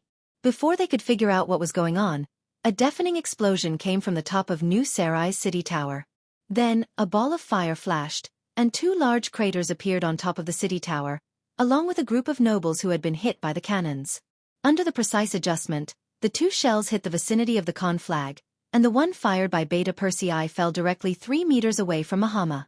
The powerful artillery directly sent him flying, and in the process of flying, Mahama fainted with blood all over his body. Mahama was killed by the explosion. This scene was seen by many soldiers on the battlefield. For a moment, many people burst into tears. Most of them were frightened. They didn't understand. Didn't Tengri appear? Then why couldn't they protect their Khan? Throw the explosive pack. On the hot air balloon, Division Commander Sun Lixing, who had more or less felt the residual power of the artillery, immediately ordered. Then, the explosive pack fell to the ground. At this time, there weren't many important targets on the tower, but the effect of the explosive pack was still incomparable to that of the artillery. This proved that Tengri had given up on Mahama, which also meant that they had indirectly given up on everyone. This psychological blow was the most important. It hit. Beta Persei and Lin Luan, who were holding the binoculars at the same time, couldn't help but shout. Then, after looking at each other, they ordered the artillery to fire at the same time, launching a large-scale attack. Boom boom boom. Boom boom boom. On the battlefield, the dense sound of artillery fire came one after another, and when it landed in the Mongolian army's camp, dozens or even dozens of corpses would be sent flying. Under the simultaneous fire of thousands of artillery, the artillery soldiers displayed their great power of killing people like killing chickens. Mahama's death, the artillery's whereabouts, and the continuous attacks, the Mongolian cavalry panicked. They even forgot to charge, and just rode on their horses with a confused and fearful expression, not knowing what to do. On the tower, Bola, who was in the cavalry camp, also saw this scene. His face was incomparably pale in an instant, and his body trembled uncontrollably. This trembling was both fear, nervousness, and excitement. Now that Mahama was dead, as the prince, wouldn't he be the new Khan? Although it came a little too suddenly, wasn't this the result he had been waiting for many years? How could Bola not be excited when he thought about how he was going to be the Khan? The continuous sound of artillery fire quickly pulled him back to reality from his excitement. Phew! Bola let out a long breath and looked deeply at the Han army camp a few miles away. He muttered to himself, "Although you helped me become the Khan earlier, I will not be grateful to you. On the contrary, I will use your blood, your lives, as a stepping stone. I will tell everyone that I am more suitable to lead you than Father Khan. Men, order the army to attack. Summon Shamask and Mao Lahong, the two leaders, over." Bola, who had gradually calmed down, knew what he had to do next, and he was already prepared for it. Shamask was the leader of the Circassian people, and Mao Lahong was the leader of the Alan people. In the past they were independent forces. This time, the dead Mahama had paid a lot of money to deal with the Han army. But now that Mahama was dead, he didn't know if the promise was still valid. After hearing Bola's summons, the two generals came to the central tent with nervous hearts. As soon as they saw each other, the two leaders put their right hands on their chests and bowed. They said with a sorrowful tone, "Your Highness, please restrain your grief. Thank you for your concern, uncles." Bola also pretended to be in pain and bowed. Then he slowly got up and said to the two, "Just now, this little prince has inherited the Khan's position. I am now the new Khan of the Golden Horde." Shamask and Mao Lahong took the opportunity to look at each other. After a short exchange of glances, they said in unison, "We pay our respects to the great Khan." "Uncles, please get up." Bola made a gesture of getting up, as if he was courteous to the wise. Then he sighed and said, "It's a pity that my father's body hasn't even turned cold, and now this Khan has to face the life and death of his people. The pressure is too great. Fortunately, with the help of uncles, this Khan has more confidence to fight to the death with the Han army." With that, the two were pulled onto the war chariot. After saying this, Bola quickly noticed that the expressions of the two leaders had turned somewhat ugly. He knew what they were worried about, and in order to prevent the situation from worsening, he spoke again. Uncles, please don't worry. Father's promise to you will still be fulfilled. Not only that, I am willing to share the spoils of war with you two uncles. How about we each get 50%? Sigh, I'm sure you two uncles can see that once the Golden Horde loses to the Han army, they will soon make a move on you. To be honest, helping me now is helping yourselves. Threats and promises. Bola had said everything he needed to say. His gaze then fell on Shamask and Salamander. He believed they would make the right choice.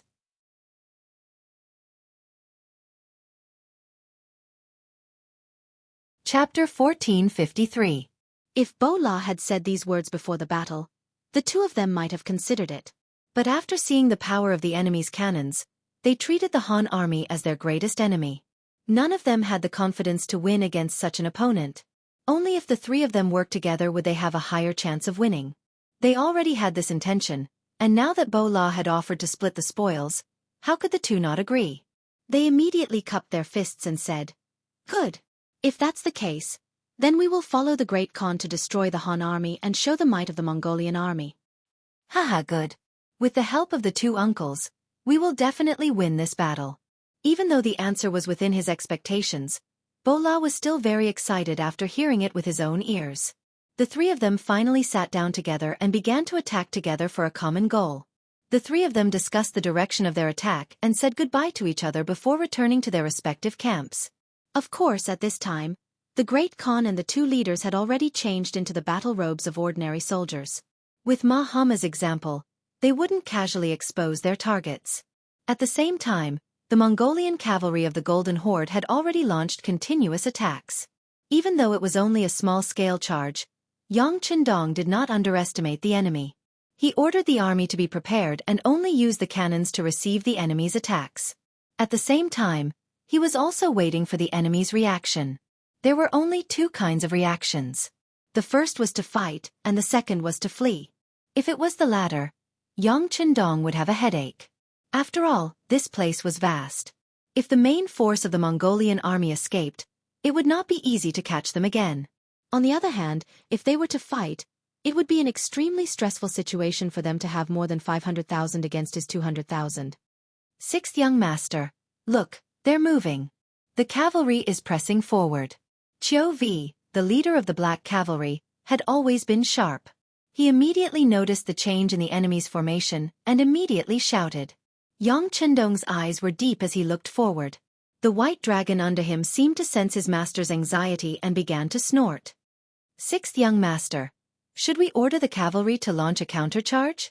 Seeing that the enemy's cavalry was getting closer and closer to them, and there seemed to be an endless number of them, the Saber Battalion commander felt the pressure and asked for instructions from the side. Yang Qindong remained silent. He was still waiting. In this battle, Yang Qindong relied on the strength of his firearms. If he were to compete in numbers, he would soon be at a disadvantage.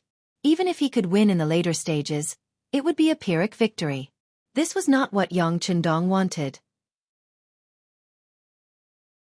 Seeing that Yang Qindong didn't say anything, Shibi and the others had no choice but to stand to the side and wait. At the same time, they anxiously watched the battlefield. In the face of a cavalry charge, the one who made the first move would usually have the upper hand. After all, a warhorse would need a period of time to exert its advantage. If it waited for the enemy to arrive in front of it before launching a counterattack, it would already be at a disadvantage. The Central Army was not in a hurry and did not issue any orders. Many of the cavalry generals had anxious looks on their faces. However, only the 2nd Cold Front Division and the officers and soldiers had excited looks on their faces. Considering that their shooting range was limited, if the cavalry charged, it would mean that they had nothing to do. No matter how capable they would not be able to display their abilities. However, they were facing cavalry. The enemy's speed was very fast. If they were not careful, they would lose their advantage when the enemy reached them. Therefore, not every commander could remain calm in the face of danger and unfavorable situations that might occur. Yang Qindong was undoubtedly an excellent commander, so he believed in the Battle of the Cold Front Division. He believed that the soldiers could use their powerful firearms to suppress the enemy's charge. Since the 6th young master believed in him so much, Xiao Feng had no reason not to perform well. Everyone, check your guns one last time. Listen to my orders. If the enemy enters the range of 500 meters, fire back. Don't save your bullets for me. Fight with all your might. Whoever dares to place the enemy in front of us, I'll punish them when I return. Just wait for them to retire from active duty after this battle. Xiao Feng looked at the countless Mongolian cavaliers who were getting closer and closer, and his eyes were a little red as he shouted. The importance of this battle was self-evident. He was afraid that the soldiers below would become arrogant. At this moment, Xiao Feng had no choice but to give them a warning and show them respect. The threat of retirement was enough to shock all the soldiers. After all, the treatment of the Cold Front Division was very good. No one in the 5-star army could compare to it. Whether it was the benefits or social status, who knew how many people were envious of them? If they were kicked out because of this, they would not have the face to see anyone. Xiao Feng was ruthless, and the officers and soldiers below all became very serious. Many of them obediently checked the guns in their hands and the 8 basic ammunition beside them. Then they held their breaths and stared at the front. They were silently calculating whether the distance between them and the enemy was within their shooting range. The cannons were still firing, and they did not fall into the Mongolian army in a fixed direction. However, the effectiveness of 208 cannons against over 500,000 cavalrymen was limited. Even though Beta Persei and Lin Luan had continuously ordered people to pour water on the cannons to cool them down, the temperature of the cannons was still high. Damn it! Beta Persei cursed as he looked at the enemy cavalry that was getting closer and closer to the cannons. He originally thought that with the advantage of the cannons, no matter how strong the Mongolian cavalry was, they would be defeated in an instant. However, who would have thought that they would start a countercharge and completely ignore the cannons? Men, go and raise the cannons. Don't stop. Continue firing. I don't believe that these people are not afraid of death. Knowing that the cannons could not change the entire situation, Beta Persei also gave up on the idea of using the cannons to defend against the enemy. He decided to calm down and do a good job of commanding the cannons to create more conditions for the army to counterattack. The cannons were already helpless. This was because the enemy was too close, and the process of firing the cannons required a lot of time. In comparison, the firearms did not have such a problem. With the light and heavy machine guns and the Type 95 that could fire in bursts and bursts, they were only afraid that the enemy's numbers were too small. All the soldiers of the Cold Front looked forward excitedly, waiting for the enemy to come closer. However, the Mongolian cavalry was getting closer and closer to them. 2 miles, 1.5 miles. Finally, they were within 1 mile of the enemy. The Mongolian cavalry that came in a straight line took up the entire battlefield. As far as the eye could see, there were enemies everywhere. In such an environment, the soldiers of the Cold Front did not even need to aim. They only needed to fire their bullets and they would hit an enemy. Fire! When they saw that the Mongolian cavaliers were within their firing range, Xiao Feng, who had been waiting for a long time, could not help but shout out the order to open fire. Thousands of long spears were fired at the same time, and they fired at the Mongolian cavaliers who were charging over to vent their anger. Following the sound of gunfire, row after row of Mongolian cavalrymen fell from their horses or fell to the ground with their horses. The bullets pierced through the air and drilled into the bodies of the cavalry and war horses. At the same time, they also took the lives of the cavalry. At that moment, life was so fragile. At that moment, life was as cheap as grass. At that moment, life was flowing away like water. Under the sound of gunfire, the Mongolian cavalry's charge was stopped. The Mongolian cavalry that charged at the front fell like chives that were being cut. Then, they were replaced by another batch. The only difference was that the ground was covered with a layer of corpses, and there was a pungent smell of blood. Phew! When the mercenary commander and the others saw this scene, they all heaved a sigh of relief. Just now they were really worried. If the Cold Front could not stop these cavalry, the consequences would be unimaginable. Once the enemy cavalry reached them, even if the king's flag was here, the army would not be able to escape. In this kind of battle, once the morale was gone, once they started to retreat, no one would be able to turn the situation around. Just now, the mercenary commander had even made the decision to protect Yang Qindong and retreat. Fortunately, the worst-case scenario did not happen. The Cold Front was indeed the most elite of the 5-star corps. They did not disappoint and finally blocked the enemy's attack. They suppressed the enemy's arrogant aura and suppressed the enemy's arrogant flames. The 5-star flag was still there, and it calmed the hearts of the soldiers. It allowed them to not choose to escape when the danger was near. Now that the cold front's counterattack had stopped the enemy's attack and was continuously destroying the enemy's strength, all the soldiers of the 5-star army relaxed. Then, they stared at the battlefield without blinking. At the same time, they would occasionally look at the king's flag and wait for the order to counterattack. The soldiers of the 5-star army relaxed, and in return, the expressions of the Mongol cavalry changed drastically. They were in great pain. Originally, they thought that with their advantage in numbers, they would not be afraid even if the Han army had cannons. After all, cannons could only attack a single point and needed time to reload.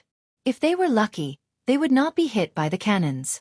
As long as they could charge in front of the Han army, they would be able to display the advantage of their cavalry. They would wave their sabers and let the Han army know what the consequences of angering them were. This was especially so when the cavalry continued to charge. As the distance between them and the Han army got closer and closer, the Mongol cavalry became even more excited. Many of them even thought that victory was already in their hands. That was because with such a close distance and the advantage in numbers, the Han army would definitely not be able to turn the situation around. Because of this, many of the Mongol cavalry increased the speed of their horses. It was as if they were afraid that they would be a step too late and not be able to obtain military merits. Among them, there were a few small Mongol tribes that had been persuaded by General Gray.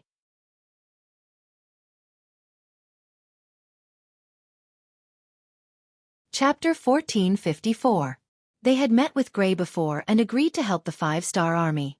However, seeing the situation on the battlefield change, seeing that the Han army was about to be finished, how could they still care about such things? This was the human heart.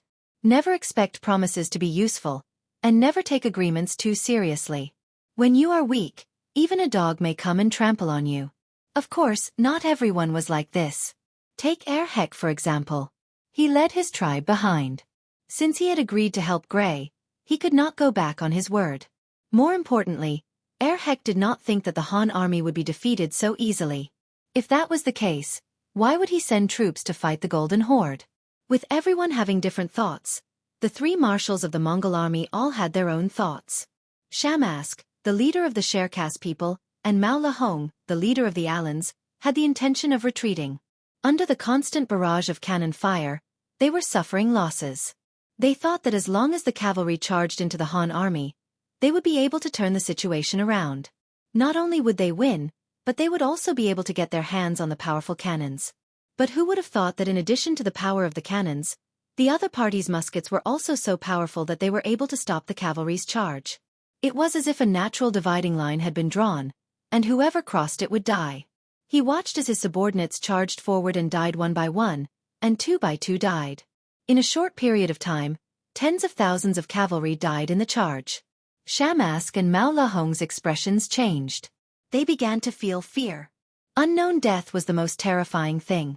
Since they didn't know how long the Han muskets could last, Xianxia and Mao Lahong didn't know if they should continue gambling. After all, the stakes were too high. If they failed, there would be no chance of a comeback. Xianxia and Mao Lahong's expressions changed. Kagan Bola sneered and said, "Uncles, we have no way out now. You all participated in the operation against the Han army. Do you think that if the Golden Horde loses, they will let you go?" This. Xianxia and Mao Lahong frowned. They did not know how to answer. Seeing that the time had come, Bolal said urgently, "All right, there are some things that can't be undone. It's still the same words, life and death is right in front of us. If we can't defeat the Han army, then our decades of hard work and effort will go to waste. Now is not the time to care about losses. Only by continuing to charge can we hope for victory. But if we hesitate, we will die without a grave." Besides, he had never heard of a gun that could fire continuously without stopping. Charge, there is no other choice. Yes, there is no other choice.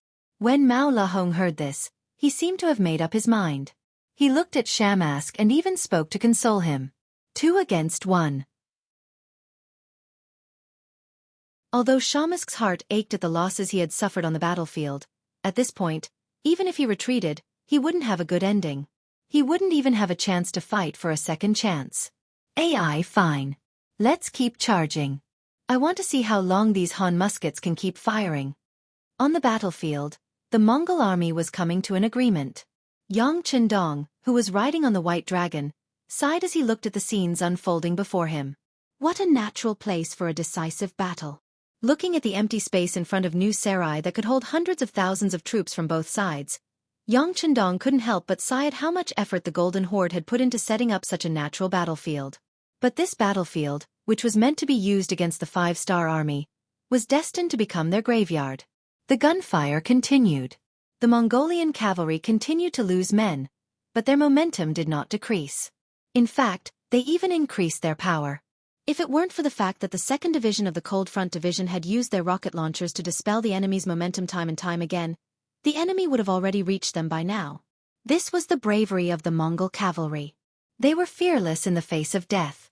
Even though Bola and the other 2 leaders had sent out a large number of warlords, the Golden Horde's control over the hearts of the people over the past 200 years had been very effective. At the very least, if it was the Qing army in the late Qing dynasty, they would not have had the courage and ability to face the 8-nation alliance. This was enough to show that the Golden Horde's strength was still at its peak. According to history, they still had a few decades to fight with the Rossi principalities. But so what? In front of the 5-star army, no matter how strong the army was, it was nothing more than a useless army. Everything depended on whether Yang Chendong was determined to deal with them. It depended on whether their existence was an obstacle to the unification of the world. It's about time. We can't kill everyone. We need a lot of slaves to build this place. Order the Air Force to follow the plan. Yang Chendong, who was on the White Dragon, moved his lips slightly. The commander of the Heavenly Language Corps, who had been standing at the side impatiently for a long time, immediately agreed happily. Then, he ran to the communications center and began to contact Division Commander Sun Lixing. In the sky above New Sarai City, the hot air balloons that first appeared here rose higher and higher as the battle began. They slowly left the people's sight. However, they did not really leave. Instead, they hid themselves and waited for an opportunity. They were waiting for the order to attack. Finally, after about 2 hours, Division Commander Sun Lixing, who was on a hot air balloon, received the order from Commander Tian Yu. The moment he saw the contents of the telegram, he was very excited. He immediately said to the flag bearer beside him, "Raise the flag, order the operation to begin." The Air Force soldiers who had been waiting impatiently in the air were waiting for this order. After seeing the command from the hot air balloon, they excitedly lowered the altitude of the hot air balloon left and right, constantly searching for the target in the process. In order to cooperate with them, dozens of intelligence team members in New Sarai City had already begun to move. They were wearing brightly colored silk cloths, which they tied to the sides of their important targets to guide the hot air balloons in the sky. What were important targets? When 2 armies fought, before the soldiers and horses moved, the provisions would move first. The most important thing was, of course, food. As long as the army's provisions were destroyed, the soldiers would have no food. How could they continue the battle? They would definitely lose their minds and their morale would plummet. The 5-star army's air force had chosen such a target. For this battle, the Golden Horde had indeed stockpiled a lot of food in the city. It was originally to guard against the Ross Duchy, but now it had come in handy. There are so many targets. Sigh, there is a lot of food among them. It would be a pity if they were all destroyed. Sun Lixing sat in the hot air balloon and held a telescope. He looked down from above and then shook his head. His face was filled with reluctance. "Division Master, give the order. The soldiers can't wait any longer."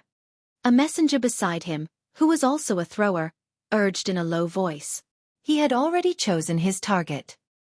He only needed to descend to a certain height before he threw the bag of explosives in his hand. "Okay, order each company to find the nearest target and attack randomly." Sun Lixing nodded. This was not the time to be merciful. War was like this. Most of the time, if you didn't kill others, others would kill you. There was always a result. Often, before such a result appeared, there would be endless killing. On the other hand, only by killing one side could the war stop and allow the people to live a peaceful life again. Therefore, in a sense, being able to end the battle quickly was also a good thing. Sun Lixing dismissed the messy thoughts in his mind and began to focus on completing the mission. About half an hour later, the hot air balloon descended to a height where it could throw the bags of explosives. Then one by one the bags of explosives fell from the sky. New Sarai City was engulfed in flames. The sudden explosion and the sound of thunder turned the city, which was the rear, into the front line. Countless houses and mansions of the nobles of the Golden Horde became the targets of the explosion. Countless heavily guarded granaries became the focus of the explosion. Amidst the sound of thunder, the sky was filled with flames. What's going on? The new Khan Bora, who was commanding the cavalry to charge outside the city, suddenly heard the continuous explosions behind him. He looked back with an ugly expression. The thing he was most worried about had happened. Instability in the rear was a military taboo. This would create a huge pressure on the already low morale of the army. It could even decide the outcome of this battle. Great Khan, I will go take a look. Captain Mang Wuka looked back, his eyes flashing with horror. He was also very curious as to why there were cannons raining down from the rear, with flames soaring into the sky. Hence he asked, "Go quickly and return quickly." Bora nodded to Mang Wuka, then said, "Arrange for General Bwadwa, who is in charge of the scouts, to come here. I want to know if there are any more ambushes nearby." Mang Wuka nodded and left. Not long after, he entered the city. What he saw was a scene of fire everywhere. Everywhere, the people in the city were rushing to put out the fire. However, compared to the limited fire suppression, there were still bags of explosives falling from the sky, causing new damage and spreading flames. In comparison, the fire did not seem to be weak. Instead, it seemed to be getting out of control. That's where the granaries are, and there too. Heavens! Mang Wuka quickly looked around and was shocked. At this moment, he finally realized the seriousness of the matter. Almost all the granaries in sight were on fire. This was shaking the foundation of the Golden Horde.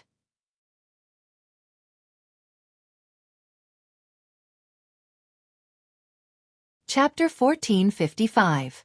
Quickly arrange for people to put out the fire. As he shouted, Mangwok turned around and galloped away. He wanted to tell the Khan about what had happened here so that he could make preparations.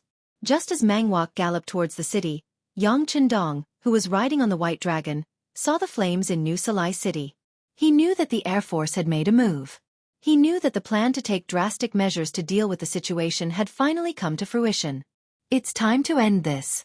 Tell General Gray that he can start his plan. Yang Chendong's gaze was still calm as he spoke in a calm voice. The Black Cavalry had already received the order and spread the word. General Gray, who had been waiting in the army for a long time, also saw the flames in New Salai City. He became nervous and excited because his chance to make a great contribution had arrived. However, he was still faintly worried in his heart. He didn't know if Yang Chendong would give him this chance to make a contribution. Looking at the current situation, even without Erhe and the others, the 5-star army would definitely win this battle. Originally, he thought that this battle would be very difficult. At that time, the tens of thousands of people that he had prepared in advance would be able to play a role in determining the outcome of the battle. However, from the looks of it, his arrangements had become useless. At this moment, Gray wasn't sure if Yang Chendong would still use the backup plan that he had arranged. Just as he was feeling nervous, Yang Chendong sent a messenger in front of him and announced the military order, asking him to immediately attack according to the plan. Yes. Gray excitedly saluted with a military salute that he had just learned not long ago. After watching the Black Cavalry leave, he laughed loudly and said, "Good, good. It's time for this general to show his talent. Men, take out the red silk cloth and send the signal." The red silk cloth was the signal that Gray, Erhe and the others had discussed before this. The moment the red cloth appeared on the battlefield, the leaders of the small Mongol tribes that had been convinced by him would immediately change sides and deal a heavy blow to the Mongol army. The red cloth had already been prepared, and the soldiers who received the order immediately raised it up high. The long pole in their hands stood between heaven and earth, and at this moment, it fluttered with the wind. Because the red cloth was dozens of meters wide, it became a scenery on the battlefield that couldn't be ignored. At this time, Erhe and the others were anxiously looking in the direction of the Han army camp. In just 4 hours, they had personally witnessed batch after batch of elite Mongol cavalry charging at the Han camp and dying on the battlefield. To be honest, they had seen a lot on the battlefield, and they had seen many one-sided situations. However, this was the first time he had seen such a scene where one side had suffered countless casualties while the other side was completely unharmed. Originally, they thought that the Golden Horde had the advantage in numbers. Furthermore, they were well prepared and had even chosen such a good battlefield. The Han army would definitely be at a disadvantage. If that was the case, then he would have to carefully consider what to do next. After all, if the Han army was going to lose, then he would be leading the warriors of his tribe over. That would not be sending charcoal in snowy weather, but rushing to their deaths. He was originally very worried, as he never thought that the Churkas and Alans would appear on the battlefield to help the Golden Horde deal with the Han army. However, he had already promised Gru, and had even accepted his silver. If he were to go back on his word now, wouldn't he become a disloyal and unjust person? As for what to do, he was in a difficult position. Even though he saw that the Han army had powerful cannons that he did not know of, he did not see any hope. In the past, when they fought against the White Russians, they had also used cannons. However, in the end, they did not gain any advantage. Furthermore, the Golden Horde had spent a lot of money this time, inviting so many helpers. How long could the Han army last?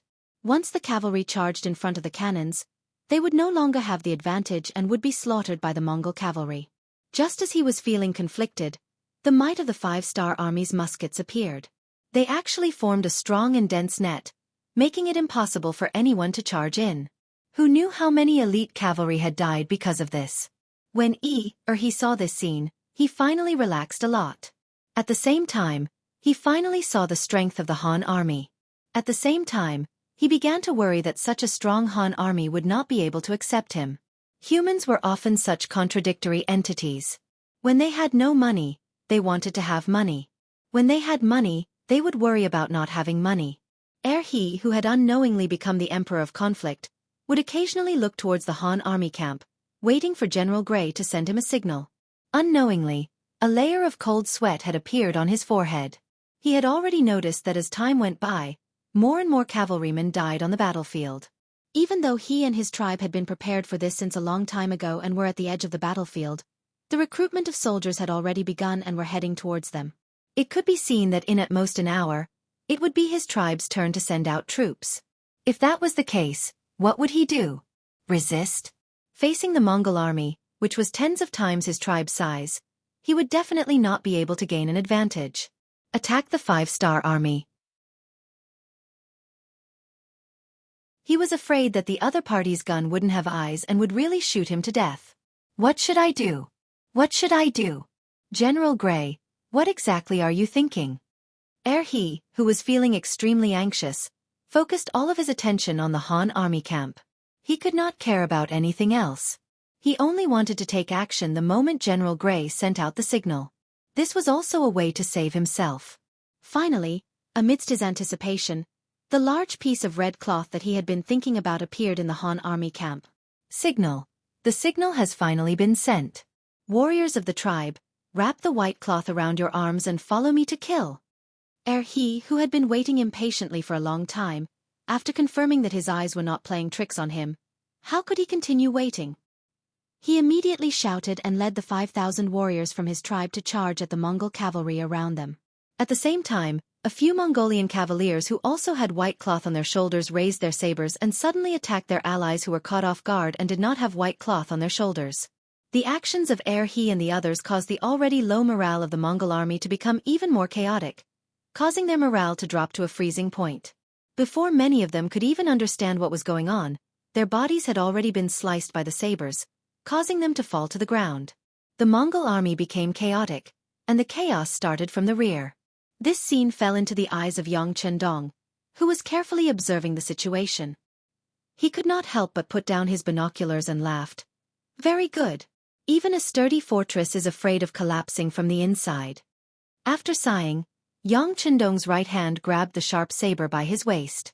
With a flick of his wrist, the saber was raised. At the same time, his shout rang out. Warriors, the Mongol army's rations have already been destroyed by our air force. Now that they have started to fight amongst themselves, it is time for us to retaliate. This king gives the order, charge. Charge! The 1,000-plus black cavalry soldiers in charge of protecting Yang Chendong roared out in unison after hearing their master's command.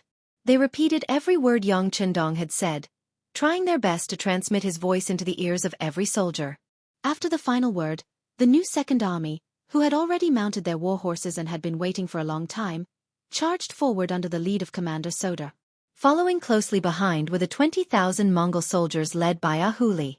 After these cavalry soldiers covered the sky and covered the earth, the 100,000 Mongol soldiers that had just surrendered charged towards the Mongol army under the lead of Gray, Baru, Wu Tuo, and the other generals.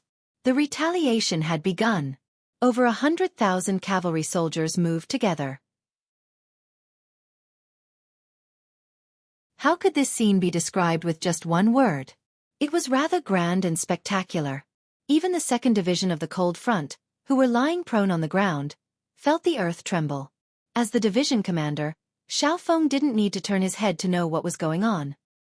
He couldn't help but reveal an anxious expression. In the past 2 hours, he had led the 2nd Division to fight to his heart's content. Although they had been shooting non-stop for a long period of time, many soldiers had become quite tired. There were even a few soldiers who had suffered light injuries due to their poor control. However, Xiaofeng and the soldiers didn't complain about their tiredness. Seeing the Mongol cavalry fall one by one under the muzzle of their guns, they felt both pain and joy. If they continued fighting like this, Xiaofeng could even boast that there wouldn't be any problems leaving these enemies to the soldiers of the 2nd Division. However, at this moment, the cavalry soldiers of the Cold Front had begun their charge. This also meant that his thoughts of taking all the credit for himself had been shattered. He had already thought that it was impossible to leave these enemies to the 2nd Division. After all, the 6th young master didn't just want to defeat the enemy. He also wanted to obtain this place and construct it. Once all the strong men died in battle, who knew how many years it would take to redevelop this place? However, even if he knew all this, the moment he saw the cavalry charge, Xiaofeng still felt a deep sense of loss in his heart. He knew better than anyone that once the cavalry charged, the Cold Front soldiers wouldn't be able to do anything. When both sides were fighting, the Cold Front soldiers didn't dare to fire casually. What if they hurt their comrades? Furthermore, the cavalry was running. It would be strange if they could keep up. He knew that he didn't have many chances left. Xiaofeng's heart skipped a beat. He simply got up from the ground and started shooting with the light machine gun in his hand while taking large strides forward. "Kill all of you, die!" Xiaofeng, who was holding the light machine gun, made use of every second to initiate an attack. He fired towards the Mongol cavalry.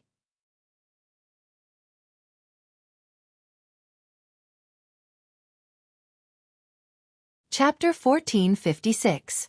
Seeing how their division commander was acting, the soldiers all followed suit. One by one, they stood up and raised their spears. Some of them even jogged forward in order to kill a few more enemies before the cavalry arrived. The musketeers actually charged back, causing the Mongol cavalry who were charging forward to be stunned. Shouldn't they be defending? Why did they charge forward? Also, what was with the black mass of cavalry behind the musketeers? What was with the battle cries coming from behind them? What did the smoke and fire in the city mean? At that moment, it was not an exaggeration to say that they were surrounded on all sides. The gunshots continued, and one after another, the Mongol cavalry fell from their horses. They could not even get within 300 steps of the cold vanguard soldiers before they were hit by bullets that came out of nowhere. When more and more Mongol cavalry fell to the ground like dumplings, fear started to spread through the Mongol cavalry camp. One had to be prepared to die on the battlefield, but one had to know how to die. If they could win, they would be able to gain merit by fighting. Everyone wanted to charge forward, and maybe this was how they would fight for their lives in the future. But when they knew that they would definitely die if they charged forward, who would be willing to die? When a warrior who was proficient in archery and horse riding did not even have the chance to raise his saber, he did not even have the chance to charge forward and fight. Who would be willing to throw away his life in vain when he knew that he would die? Under the gunshots, the Mongol cavalry's morale plummeted. At the same time, many of them stopped in their tracks. They were all considering whether it was worth it to charge forward and feed themselves to the musketeers. At this moment, the cavalry of the new Second Army had already charged to the side of the cold vanguard warriors. They quickly passed by them, and each of them held a sharp sword as they charged forward. Their target was the Mongol cavalry who were hesitating, retreating, and whose morale had plummeted. Your grain has already been destroyed, and your Khan has been killed by the cannons. What's the point of your resistance? Those who surrender will live, and those who resist will die. While launching an attack, he did not forget to shout loudly to persuade them to surrender. Shirbi knew Yang Chendong's strategy very well, And he also knew the significance of these strong Mongolian cavaliers to the construction of this place in the future. With the thought of not killing them if he could capture them alive, before the new second army led by Shirbi arrived, his shouts had already reached them. The Mongolian cavalry did not have the heart to fight back. When they heard the shouts in Mongolian and saw the chaotic scene behind them and the fireworks in New Salai City, a warrior finally could not stand the pressure and threw the scimitar in his hand to the ground. He also jumped down from his warhorse. "Don't kill me, I surrender. Don't kill us, we surrender." After the first, there was a second, a third, and then a third. Then, there was the scene of the cavalrymen dismounting and surrendering. There were not only cavalry from the Golden Horde, but also from the Sherkas and Alans. Seeing that the general situation was about to change, they were forced to abandon their sabers and surrender. In front of absolute strength, resistance was useless. The most important thing was to think of a way to survive. The five-star army's cavalry charged into the Mongolian cavalry like a whirlwind. Following their arrival, the cavalrymen dismounted and surrendered. Of course, there were also some who refused to surrender. However, whenever they met such people, the new Second Army soldiers would not hesitate to cut them down. At this moment, they did not have the time to do any psychological work with the enemy. If they surrendered, they would live. If they did not surrender, they would die. Their morale was greatly boosted. The new Second Army soldiers, who had long wanted to show off, had high morale. They charged into the enemy like a dragon entering the ocean. Wherever they went, they would either surrender or die. Wherever they went, they did not look at any of the cavalrymen on their war horses. For a long time, the new Second Army had been labeled as a rebel army. Although they had gone through an investigation and Yang Chendong had even said that the new Second Army was a good army with no problems, it was still not a good army. However, it was inevitable that there would be people who would point fingers at them behind their backs. As the commander of the army, Shibi was undoubtedly the one who was under the most pressure. He had wanted to change this situation more than once, but he could not find the right opportunity. Finally, the new Second Army's hesitation on sending troops to the far eastern province attracted Yang Chendong's dissatisfaction. This also gave the new Second Army a chance. Ever since they knew that they were going to follow Yang Chendong into battle, all the commanders of the new Second Army, including Shibi, had been waiting for a chance to avenge themselves. Finally, along the way, the new Second Army had shown enough strength to prove that they were brave warriors. At the same time, they also received another promise from Yang Chendong. After the Golden Horde and the Rossi Principalities were destroyed, the new Second Army would become the new Second Army, just like the new First Army. When they received this news, all the generals and soldiers of the new Second Army, including Shibi, became excited. Everyone knew that the expansion of the army would affect countless benefits. A soldier could be promoted to an officer, an ordinary officer could be promoted to an intermediate officer, and so on. There would be countless benefits. The opportunity to perform meritorious deeds and be rewarded was right in front of them. For this opportunity to come, and also to be able to turn their ideas into reality, the new Second Army had been holding back a lot of energy since the beginning of the war. They wanted to defeat the Golden Horde, then the Rossi Principalities, and make the new Second Army a real army. They wanted to witness this part of history. With such a huge motivation, how could the soldiers not give it their all? Not to mention, the five-star army had completely grasped the initiative on the battlefield. With the right time, the right place, and the right people, the new Second Army attacked. Like a tiger out of its cage, they gave off an unstoppable aura as soon as they entered the battlefield. The new Second Army charged into the battlefield. With high morale and firm ideals, their charging speed was very fast, completely catching the Mongolian army off guard. It didn't take long for them to collide with a patrol team.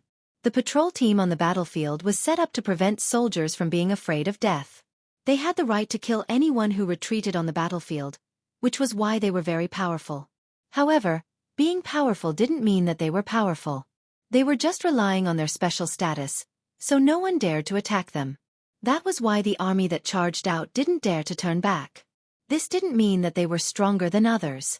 In fact, many of them were just average. When such an army collided with the high morale of the new Second Army, the result was predictable. Almost at the moment when the two sides collided, the outcome was already decided. When the patrol team faced the five-star army that dared to attack them, they didn't have any special privileges. All they had was to be cut down. When the raised sabers landed on their bodies and cut into their flesh, causing fresh blood to flow out, the patrol team members realized that they were just ordinary people. They weren't made of iron, and when a saber pierced into their flesh, they would feel pain. They would bleed and they would die. After a series of collisions, the patrol team's courage was shattered, and their formation was quickly broken. The new Second Army treated them like they were nothing and continued to charge into the middle of the Mongol army that was already in chaos. When the patrol team thought that the danger had passed, a huli brought 20,000 White Russians and charged over. Facing the scattered Mongolian patrol team, they didn't show any mercy and didn't intend to let them go. Instead, they charged at them, forcing most of the patrol team members to kneel and beg to surrender. Reality proved that those who didn't want others to surrender would often be the first to surrender. This was what they meant by embezzlement. Just as the 20,000 White Russians took care of the patrol team, the 100,000 Mongolian soldiers charged into the battlefield. When the cavalry saw that there were either corpses or captives kneeling on the ground, they became anxious. The 5-star army had prepared great rewards for their contributions. Now that they had fallen behind, how could they be willing to give up? As such, when they passed by the patrol team, they glanced at the 20,000 White Russians and continued to charge forward.